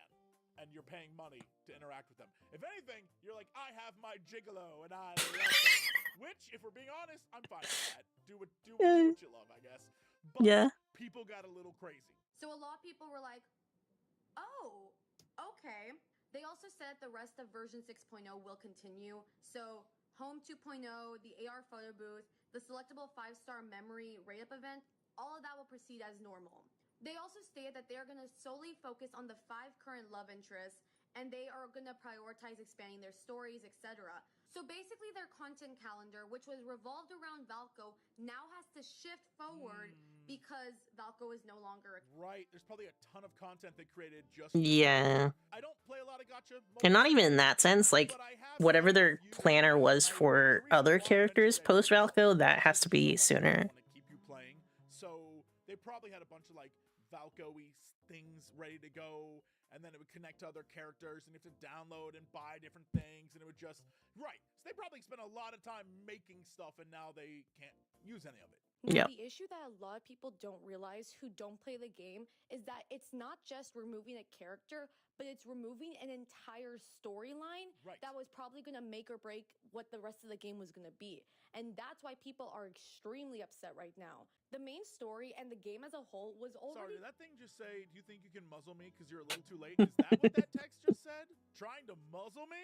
And then, yeah, it's a little too late. That's the vibe of all these characters. Every one of them is like, I'm a tough boy, and you can't get, oh my God, you're the woman of my dreams, or guy of my dreams, and you're gonna control me. I'm a bad boy. You managed to unlock my sweet side. That's all of them. It definitely is like Never changed, no Jesse. bullshit ever. However, it's delightful. Enjoy what you enjoy. Although I can't say, me saying that's all of them is probably going to be a lie. That's how most of them feel. But I'm sure there's one or two that are like, I've always loved you, and I would do anything. Actually, I don't even know if that's true. It's at least two of them. He's always loved me. No, thank you. the story is now scrapped for the future. And mind you, y'all, the developers have been working on this for a long time, especially the people who created Valco, the VAs, etc. So much is now lost because of this. Yeah, you know what? I've been there before. Years ago, back in like 2010, I auditioned when I was like actually trying to do voice act work. I'm not good at it, by the way, but I did get like a really cool role in a game from Midway. Y'all remember Midway? Well, they were trying to make their Grand Theft Auto, and I auditioned and got like a ton of voice roles in a game called This Is Vegas that was going to come out, and then Midway went under, and it never appeared, never saw the light of day. Wow. It happens. There's a lot of times actors will get roles, get jobs, do a thing, and then the thing will come out and their role will be cut. It happens. It sucks. Hopefully, dude got paid though. And ultimately, they said, hey, sorry for all of this, but if you log into the game for the next 30 days, you will get 30 free wishes to use to get the cards. They apologized for any inconvenience that this caused, and that was practically the statement. However, what a lot of people were unaware of is that there was actually a second statement that was released on Jiaohongshu, or Red Note, the Chinese version of TikTok. This is the second statement right here that's translated, and it was seemingly only posted to Red Note. I'm going to break down the controversies first, and then read to you the statement that they gave in response to all of this.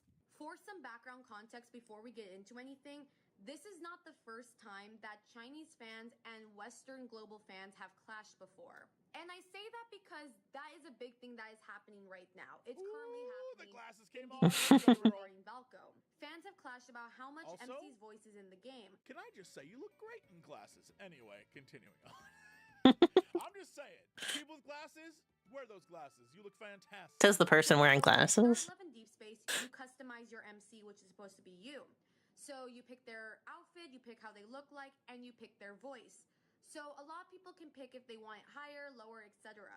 Allegedly, fans have noticed that when you proceed with the game, MC's voice becomes less and less, which is a very iffy kind of statement. Some global fans have accused Chinese fans of being the reason that MC doesn't really speak anymore, saying that it takes away from the immersion of, yourself being in the game.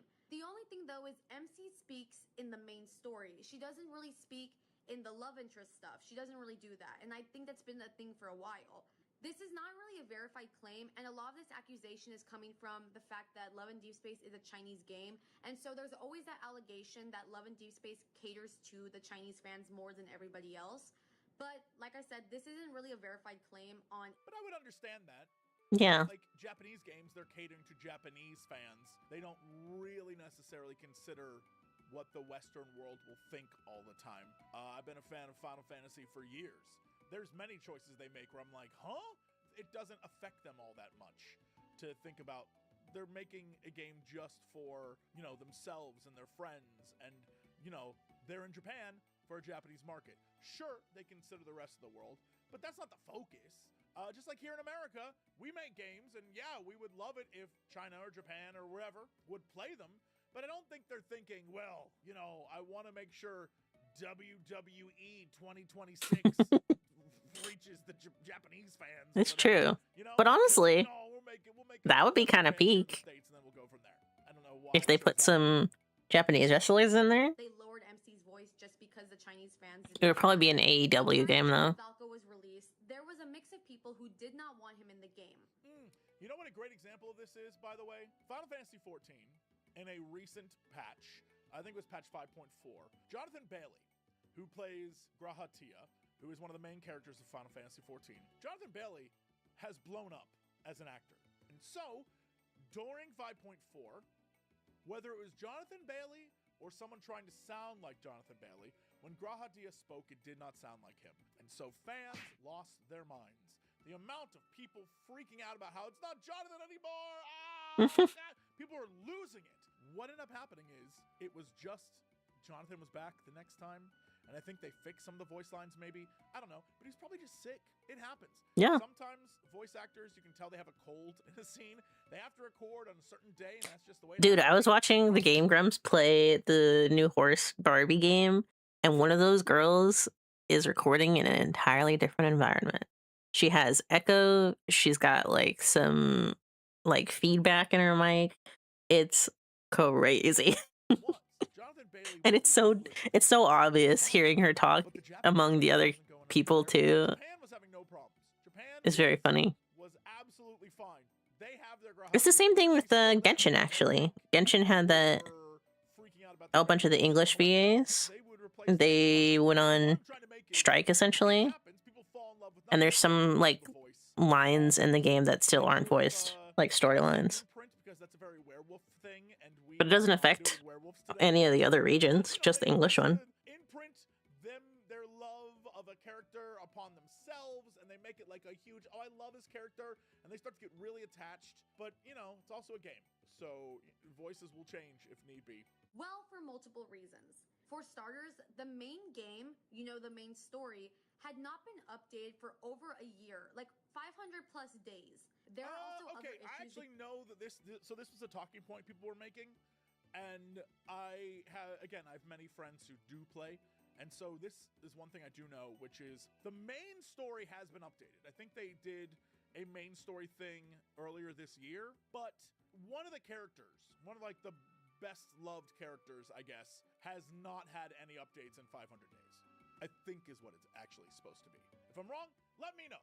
So the game has not addressed the way that if your MC is a darker complexion, the shadowing will make your MC look almost invisible.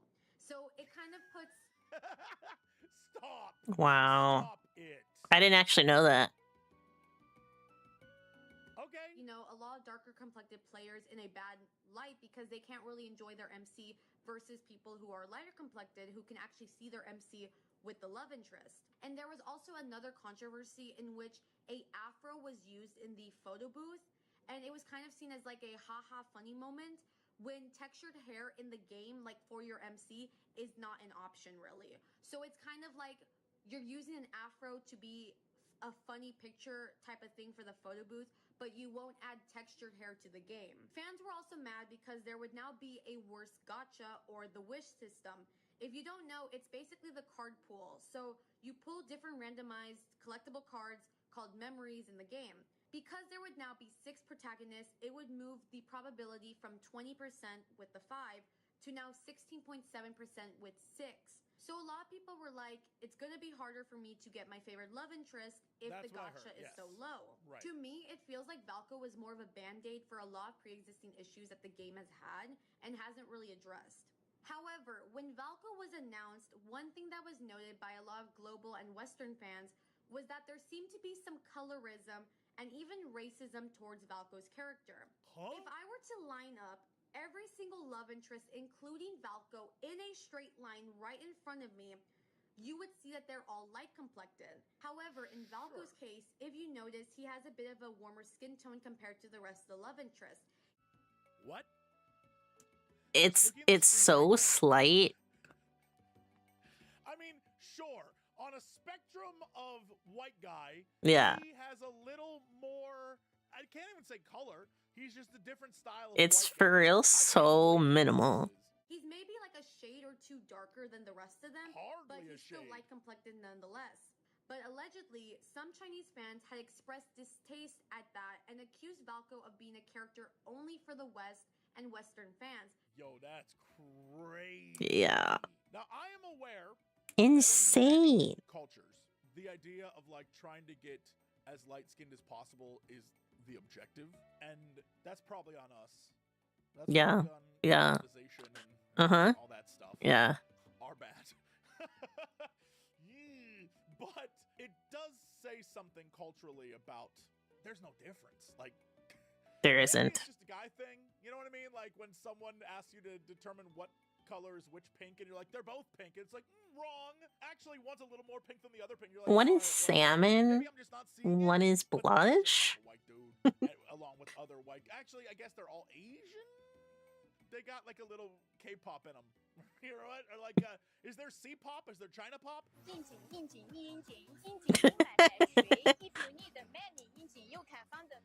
Whatever the case may be, they got that vibe. Translated comment from Red Note that was making its rounds around the internet, in which it said verbatim, make it a region exclusive character since he doesn't fit the aesthetic standards. And it said, and I quote, if you want to break into the African market, make a black character. I don't care, just don't put them in my game. That's so insane, dude. Which practically sounds to me, don't put black people in the game. That's what it sounds like to me, right? This guy over here, he just wants like, I'm fine with black people in the game. They just have their own separate game. You know, like bathrooms and drinking fountains, is what this dude's saying. That's Yeah. racist shit. Yeah. Racist It's crazy. Straight up racism. Another thing that was happening was homophobia. So allegedly, there was an accusation that Valko was made for male fans of the game, and that the game is now trying to appeal to men by adding Valko into it. What it seems like insane levels of hate. Yes. For a pretty milquetoast character. It's just another hot guy. There is like some deep-seated nonsense happening here. I think I'm learning a lot about people right now. It all, I think, goes back to the idea that they're like, but if I'm going to spend money to get my boyfriend, I only want my boyfriend. Like, that's what it comes down to. Jesus Christ. I thought this was going to be fun, and now I'm just like, racism and homophobia. Here we are. Because a lot of people accuse Valko of being a ticket for men to play the game and stuff. Let's be so for real. There are probably men who already play the game as it is. Like, we can't be so dense to say that men don't play the game. You warned him. Like, you I think did. a female character is gonna stop men from playing the game if they think the guys are hot. I did. Like, let's be so for real. Because some fans had accused Valko of being a character made specifically for the Western fans, and that he was going to bring more guys to the game, Infold and Paper Games had addressed in the Red Note statement, basically saying, that's not true. We make the characters for everybody, and the game is a girl's game.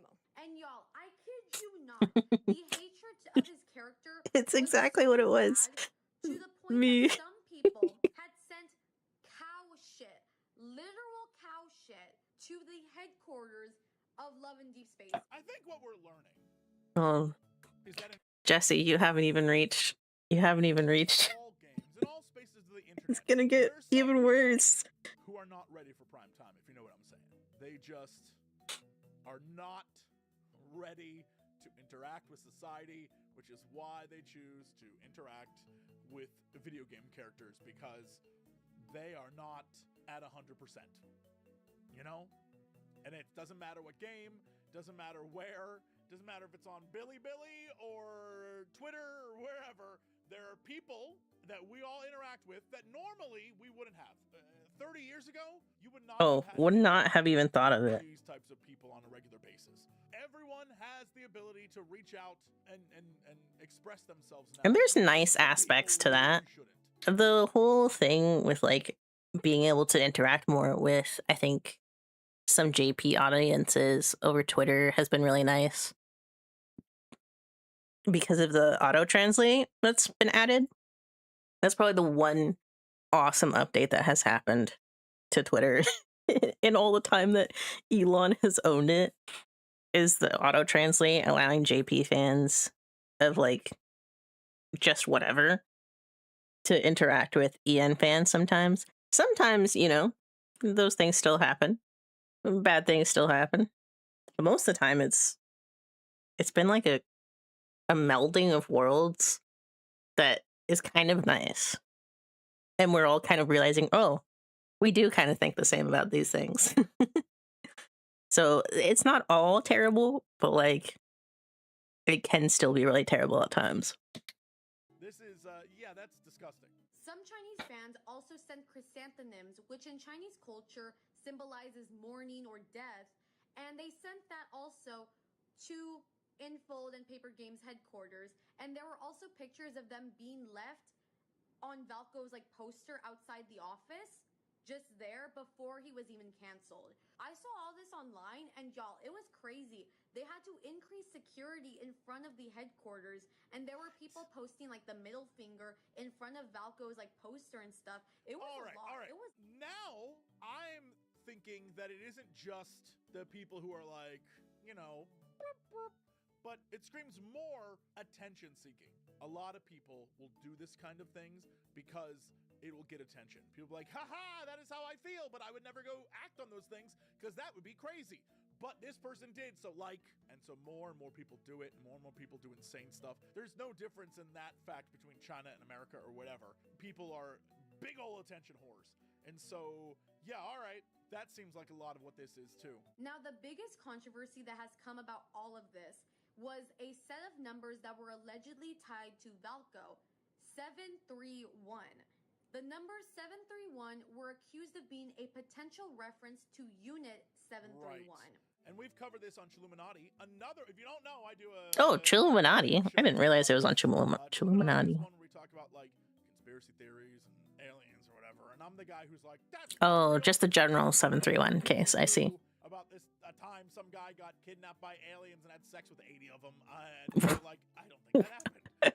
That's the show. But one of the things is this Japanese unit that was in China that did terrible crimes all over the place to the Chinese. That's what they're referring to in this case. So between 1933 and 1945, the Imperial Japanese Army had conducted horrific, lethal experiments on thousands of human subjects. It was basically human experimentation. These subjects consisted of primarily Chinese, Korean, and Soviet prisoners of war. It occurred in what is now northeast China. Victims were subjected to vivisections without anesthesia, forced exposure to weaponized pathogens like the plague, anthrax, etc., the testing of extreme temperatures and pressures, and forced pregnancies. Yeah, it was pretty awful. When you think about like Mengele or like all the Nazi doctors who did terrible things to just see what would happen, same vibe. Exact same vibe. Except this one was covered up for a while. One of the most craziest things about this is that the United States had secretly granted immunity to the unit's leaders and top scientists in exchange for the biological and chemical warfare research. Whoa. I didn't actually know that part. Just like with the Nazi scientists who were working on rockets, and I did know that part. Over here to make NASA. So take from that what you will. The U.S. kept it hush-hush, basically saying that they were afraid that the Soviet Union was going to get their hands on this data.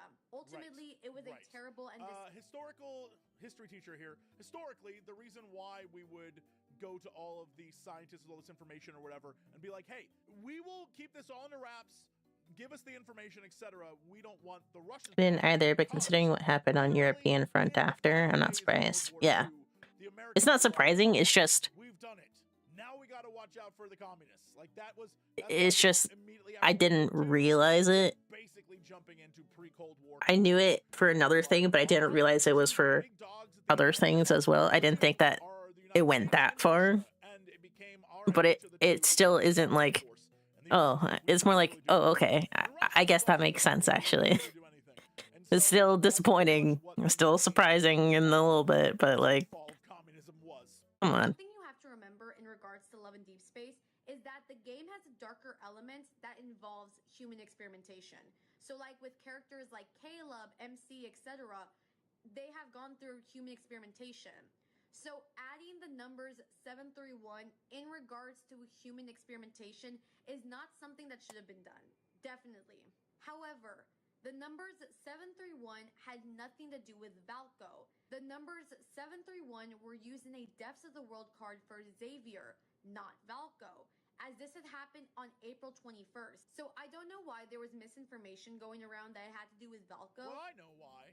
Because people don't read, they don't question anything. Yeah. And will watch a video quite like I'm doing right now and just accept it all as fact. In response to this controversy, Love and Deep Space had stated on Red Note that the numbers had no real-world meaning and they were just randomized. They did state that this could be misunderstood and that they would change it immediately, promising stronger internal review and staff training. Another point of criticism was a promotional trailer for Valko, in which the trailer was talking about the Home 2.0 upgrade that would feature a kitchen. So translated, the video had stated, "There are many ingredients in the jungle. Before enjoying, please find a steaming container. If you're in the kitchen, rule number 1, never bathe in the pot." That's where the whole, take a bath in the pot, never bathe in the pot type of thing that's going around.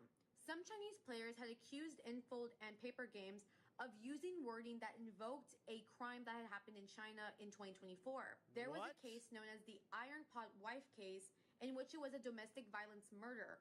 The victim in this case had allegedly endured years of abuse from her husband until all of a sudden one day he had pushed her head into a boiling pot of water. Because of the wording choice, a lot of people thought that this was a play on words regarding that case, and hence why a lot of Chinese fans were upset about this. Wait, but that's only in the English version though, right? The Chinese version doesn't say that, does it? Hold on. Some Chinese players had accused Infold and Paper Games of using wording that invoked a crime that had happened in China in 2024. There was a case known as the Iron Pot Wife case, in which it was a domestic violence murder. The victim in this case had allegedly endured years of abuse from her husband until all of a sudden one day he had pushed her head into a boiling pot of water. Translated. Okay, right. So it's not even... Using wording that invoked feels a like this was we don't like this thing, so let's find reasons to hate it. You know what I mean? That's what it seems like. It seems like we didn't enjoy this, or we don't want this person, so we're going to come up with reasons to hate it, and so we'll find them. Because of the wording choice, a lot of people thought that this was a play on words regarding that case, and hence why a lot of Chinese fans were upset about this. Another controversy that we kind of talked about in the Red Note statement was the controversy around the line, "Lure the wolf into the room." So on June 28th, a promotional trailer that was released for Valko had showed Valko as a werewolf entering MC's room, in which it said, "Lure the wolf into the room." Some felt that the promotional material, showing a man-wolf entering a woman's home, specifically a woman who lives alone, home invasion, basically that we need to bring more awareness to women's safety, and that this card and this trailer... I promise you, if this was, Jordy? I don't know. Jordy? That's right. If this was Jordy, that's what if this was one of the other 5, remove Valko and put one of the other 5 there. And if it was like, "Lure the boy into your room," there'd be no problems. I genuinely believe this is a case of people hating a thing and then coming up with reasons to hate it. Like a lot of this Mistranslating it for their own comfort, essentially. I don't know how the culture is in China, but I'm going to give my opinion on this. Personally, how I look at it is that you have other characters who have also committed crimes, Silas forcibly tried to resonate with MC. What does that mean? Forcibly tried to resonate? Well, I guess you should Jesse, don't worry. Do anything. But all right. Silas did what? Hold on. Forcibly tried to resonate with MC. Caleb drugged MC. This is what I think is the funny thing about this, is it's all of these characters are bad boys, like I was saying earlier, and the whole thing's like the girl is taking those bad boys and making them, good guys, and that's what this is. So having Valko be a bad boy who then you made into a good guy is no different. There's other instances where MC is kind of put in danger from the love interest, and that's kind of where I was a bit like, do we draw the line at home invasion or what? Like I said, I don't know the culture in China, so maybe this might be a bigger offense. But I guess since we're talking about women's safety, I don't know. I feel like this is we found the issue a while ago. Homophobia and racism. I feel like we really hit the nail on the head with that one. Feel like we have our answer, but okay. Just know that it's a bunch of really loud, really obnoxious people who are making it their entire identity to just be mad about this. Just like with a lot of other things. Similar or worse things to MC, rather than just Valko going into MC's house. So I don't know. That's just my opinion on that. But definitely, I don't want to say that people were fine with like Silas and Caleb stuff, because most likely there were people who were like, "Hey, this is a bit weird." But obviously Silas and Caleb... Yeah, those people probably stopped playing the game if they were really upset about the way these characters were acting. That does a lot more than just complaining. If you're like, well, I tried the game, I didn't like this thing, I'm not going to pay for it or whatever, that sends a message. In response to those 2 controversies, Love and Deep Space had stated on Red Note that there was no hidden meaning behind the wording that they used. they were not referencing a crime and that they used the term lure the wolf into the room because Valko is a wolf. Right. It's as simple as that. Sure. And he's going into a room. The last thing they said in the statement was that they had noticed that people were spreading misinformation about the game. Yes, that's a lot of what we've seen so far, is people spreading misinformation for their agenda. Crazy how that is. On the internet? No. And basically, if you see it, say something, let them know. At the end, they thanked players for their support, and they said that they would do better as a company. So those were the main controversies and discourse I had saw about Valko, Love and Deep Space, etc. I might be missing some stuff, but this is the main thing.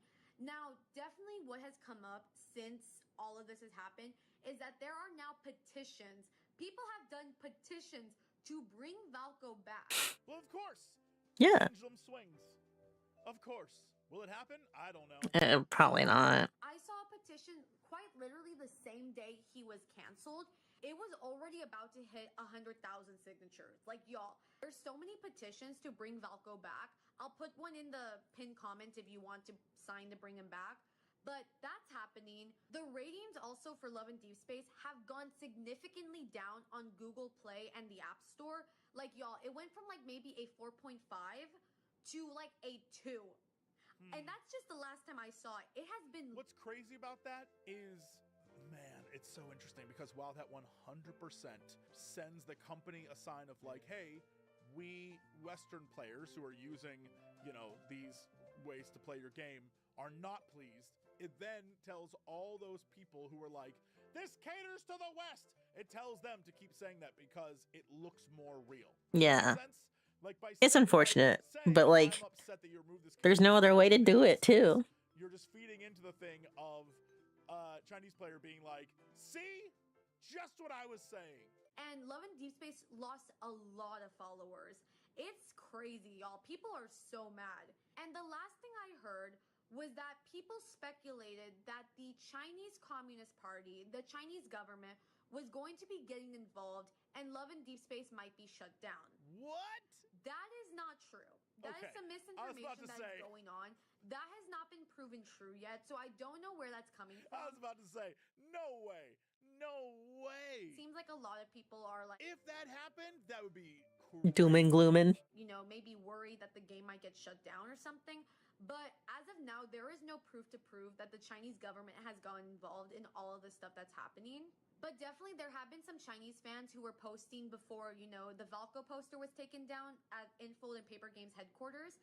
And they were showing like the heart sign. They were giving him chocolate in the picture. They had flowers. They're kind of like, you know, mourning him as well because they were getting rid of the character. And guys, I feel so sad about this because, you know, Valko just felt like a band-aid solution to a lot of pre-existing problems that Infold and Paper Games weren't really listening to. So like updating the main story, listening to your darker complected players so they can feel more represented in the game.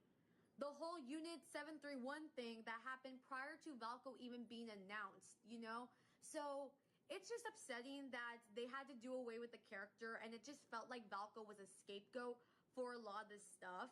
It does feel like Valko's a scapegoat for a lot more than just things in the game. Yeah. You know what I mean? Or game problems.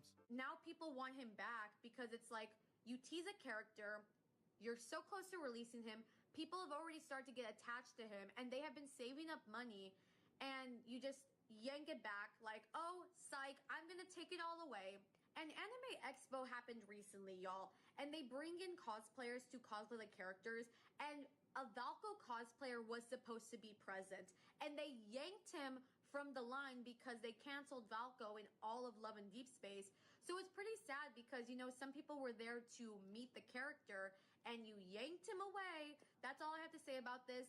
I think this is gonna be kind of long, but I hope you guys enjoy. And if you that was a good video. She did so good explaining all of that. Love and Deep Space character. I really want to comment Jordy. If y'all can just go to the video and comment Jordy. Jordy's my favorite. So that controversy is almost as stupid as me thinking Jordy was the name of a character. As someone who makes games with love interests for Monster Problem, I'm always about more is better. More people to fall in love with, more different types of people, more people. Someone for everyone. Person out there, limiting it, saying, okay, we're only going to do 5 from now on, and then just giving you more of the 5. Monster Prompt's so good. Will get stale. But I guess if your company I haven't played the camp one at all. just really love those but 5, then by the time it gets stale, you'll have made a the initial one, what do you care? I played a ton. Yikes. Well, I will say, very fun. Too old for the controversy, but not too old for games like this where you just Camp has my favorite, Dahlia. enjoy yourself. I always love a person named Dahlia. I don't know how to explain it, but every time I like hear about a character or something like that named Dahlia, they're always peak.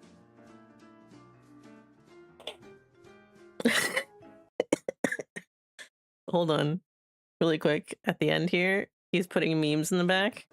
It's that guy in every way but physical. I am a wolf.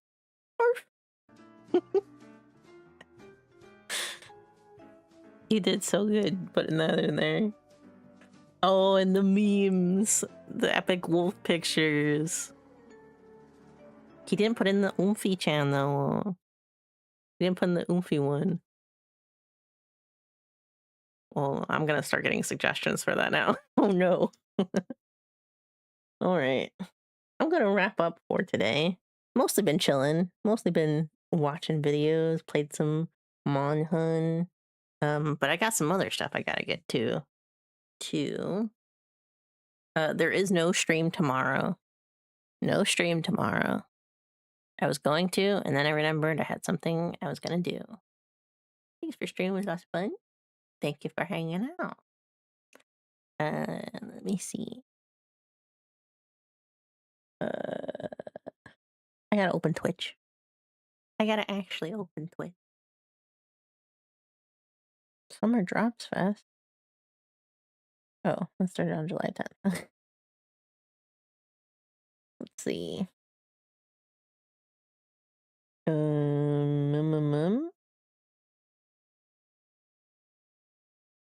Why is this hidden? I need to see the bit rate. You crazy?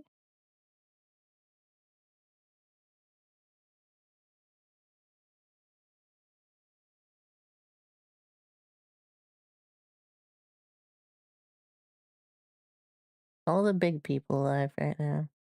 That's okay. No stream Wednesday. I will be back on Thursday. We're gonna play Battle Chef Brigade on Thursday. Because I want to. And I'll be off again on Friday. It'll be a chill time most of this week. Probably next week too, because I'm taking the last week of the month off. I'll probably play a few specific games next week, but it'll mostly be chilling time because I'm also gearing up for work being crazy within the next couple of months. Whoa. Hold on. My calendar's all messed up. Hold on.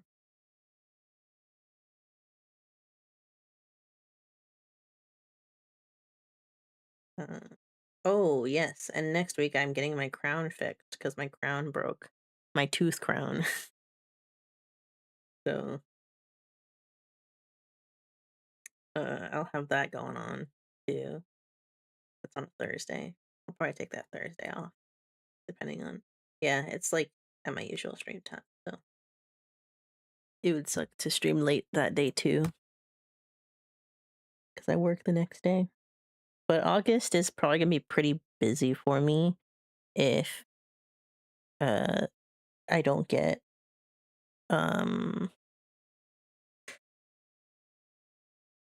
if I do get extra hours at work, if I have to take extra hours at work. So I'm gearing up for that, keeping things chill so I don't get too stressed out before I actually get stressed out. And I will see you Thursday. I'll see you Thursday. It'll be a chill time. Battle Chef Brigade. I'm so excited. It's been so long since I played it.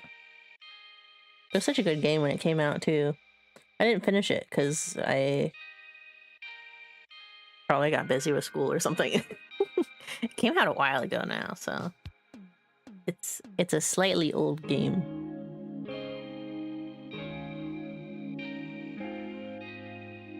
But I'm excited nonetheless. Okay, bye.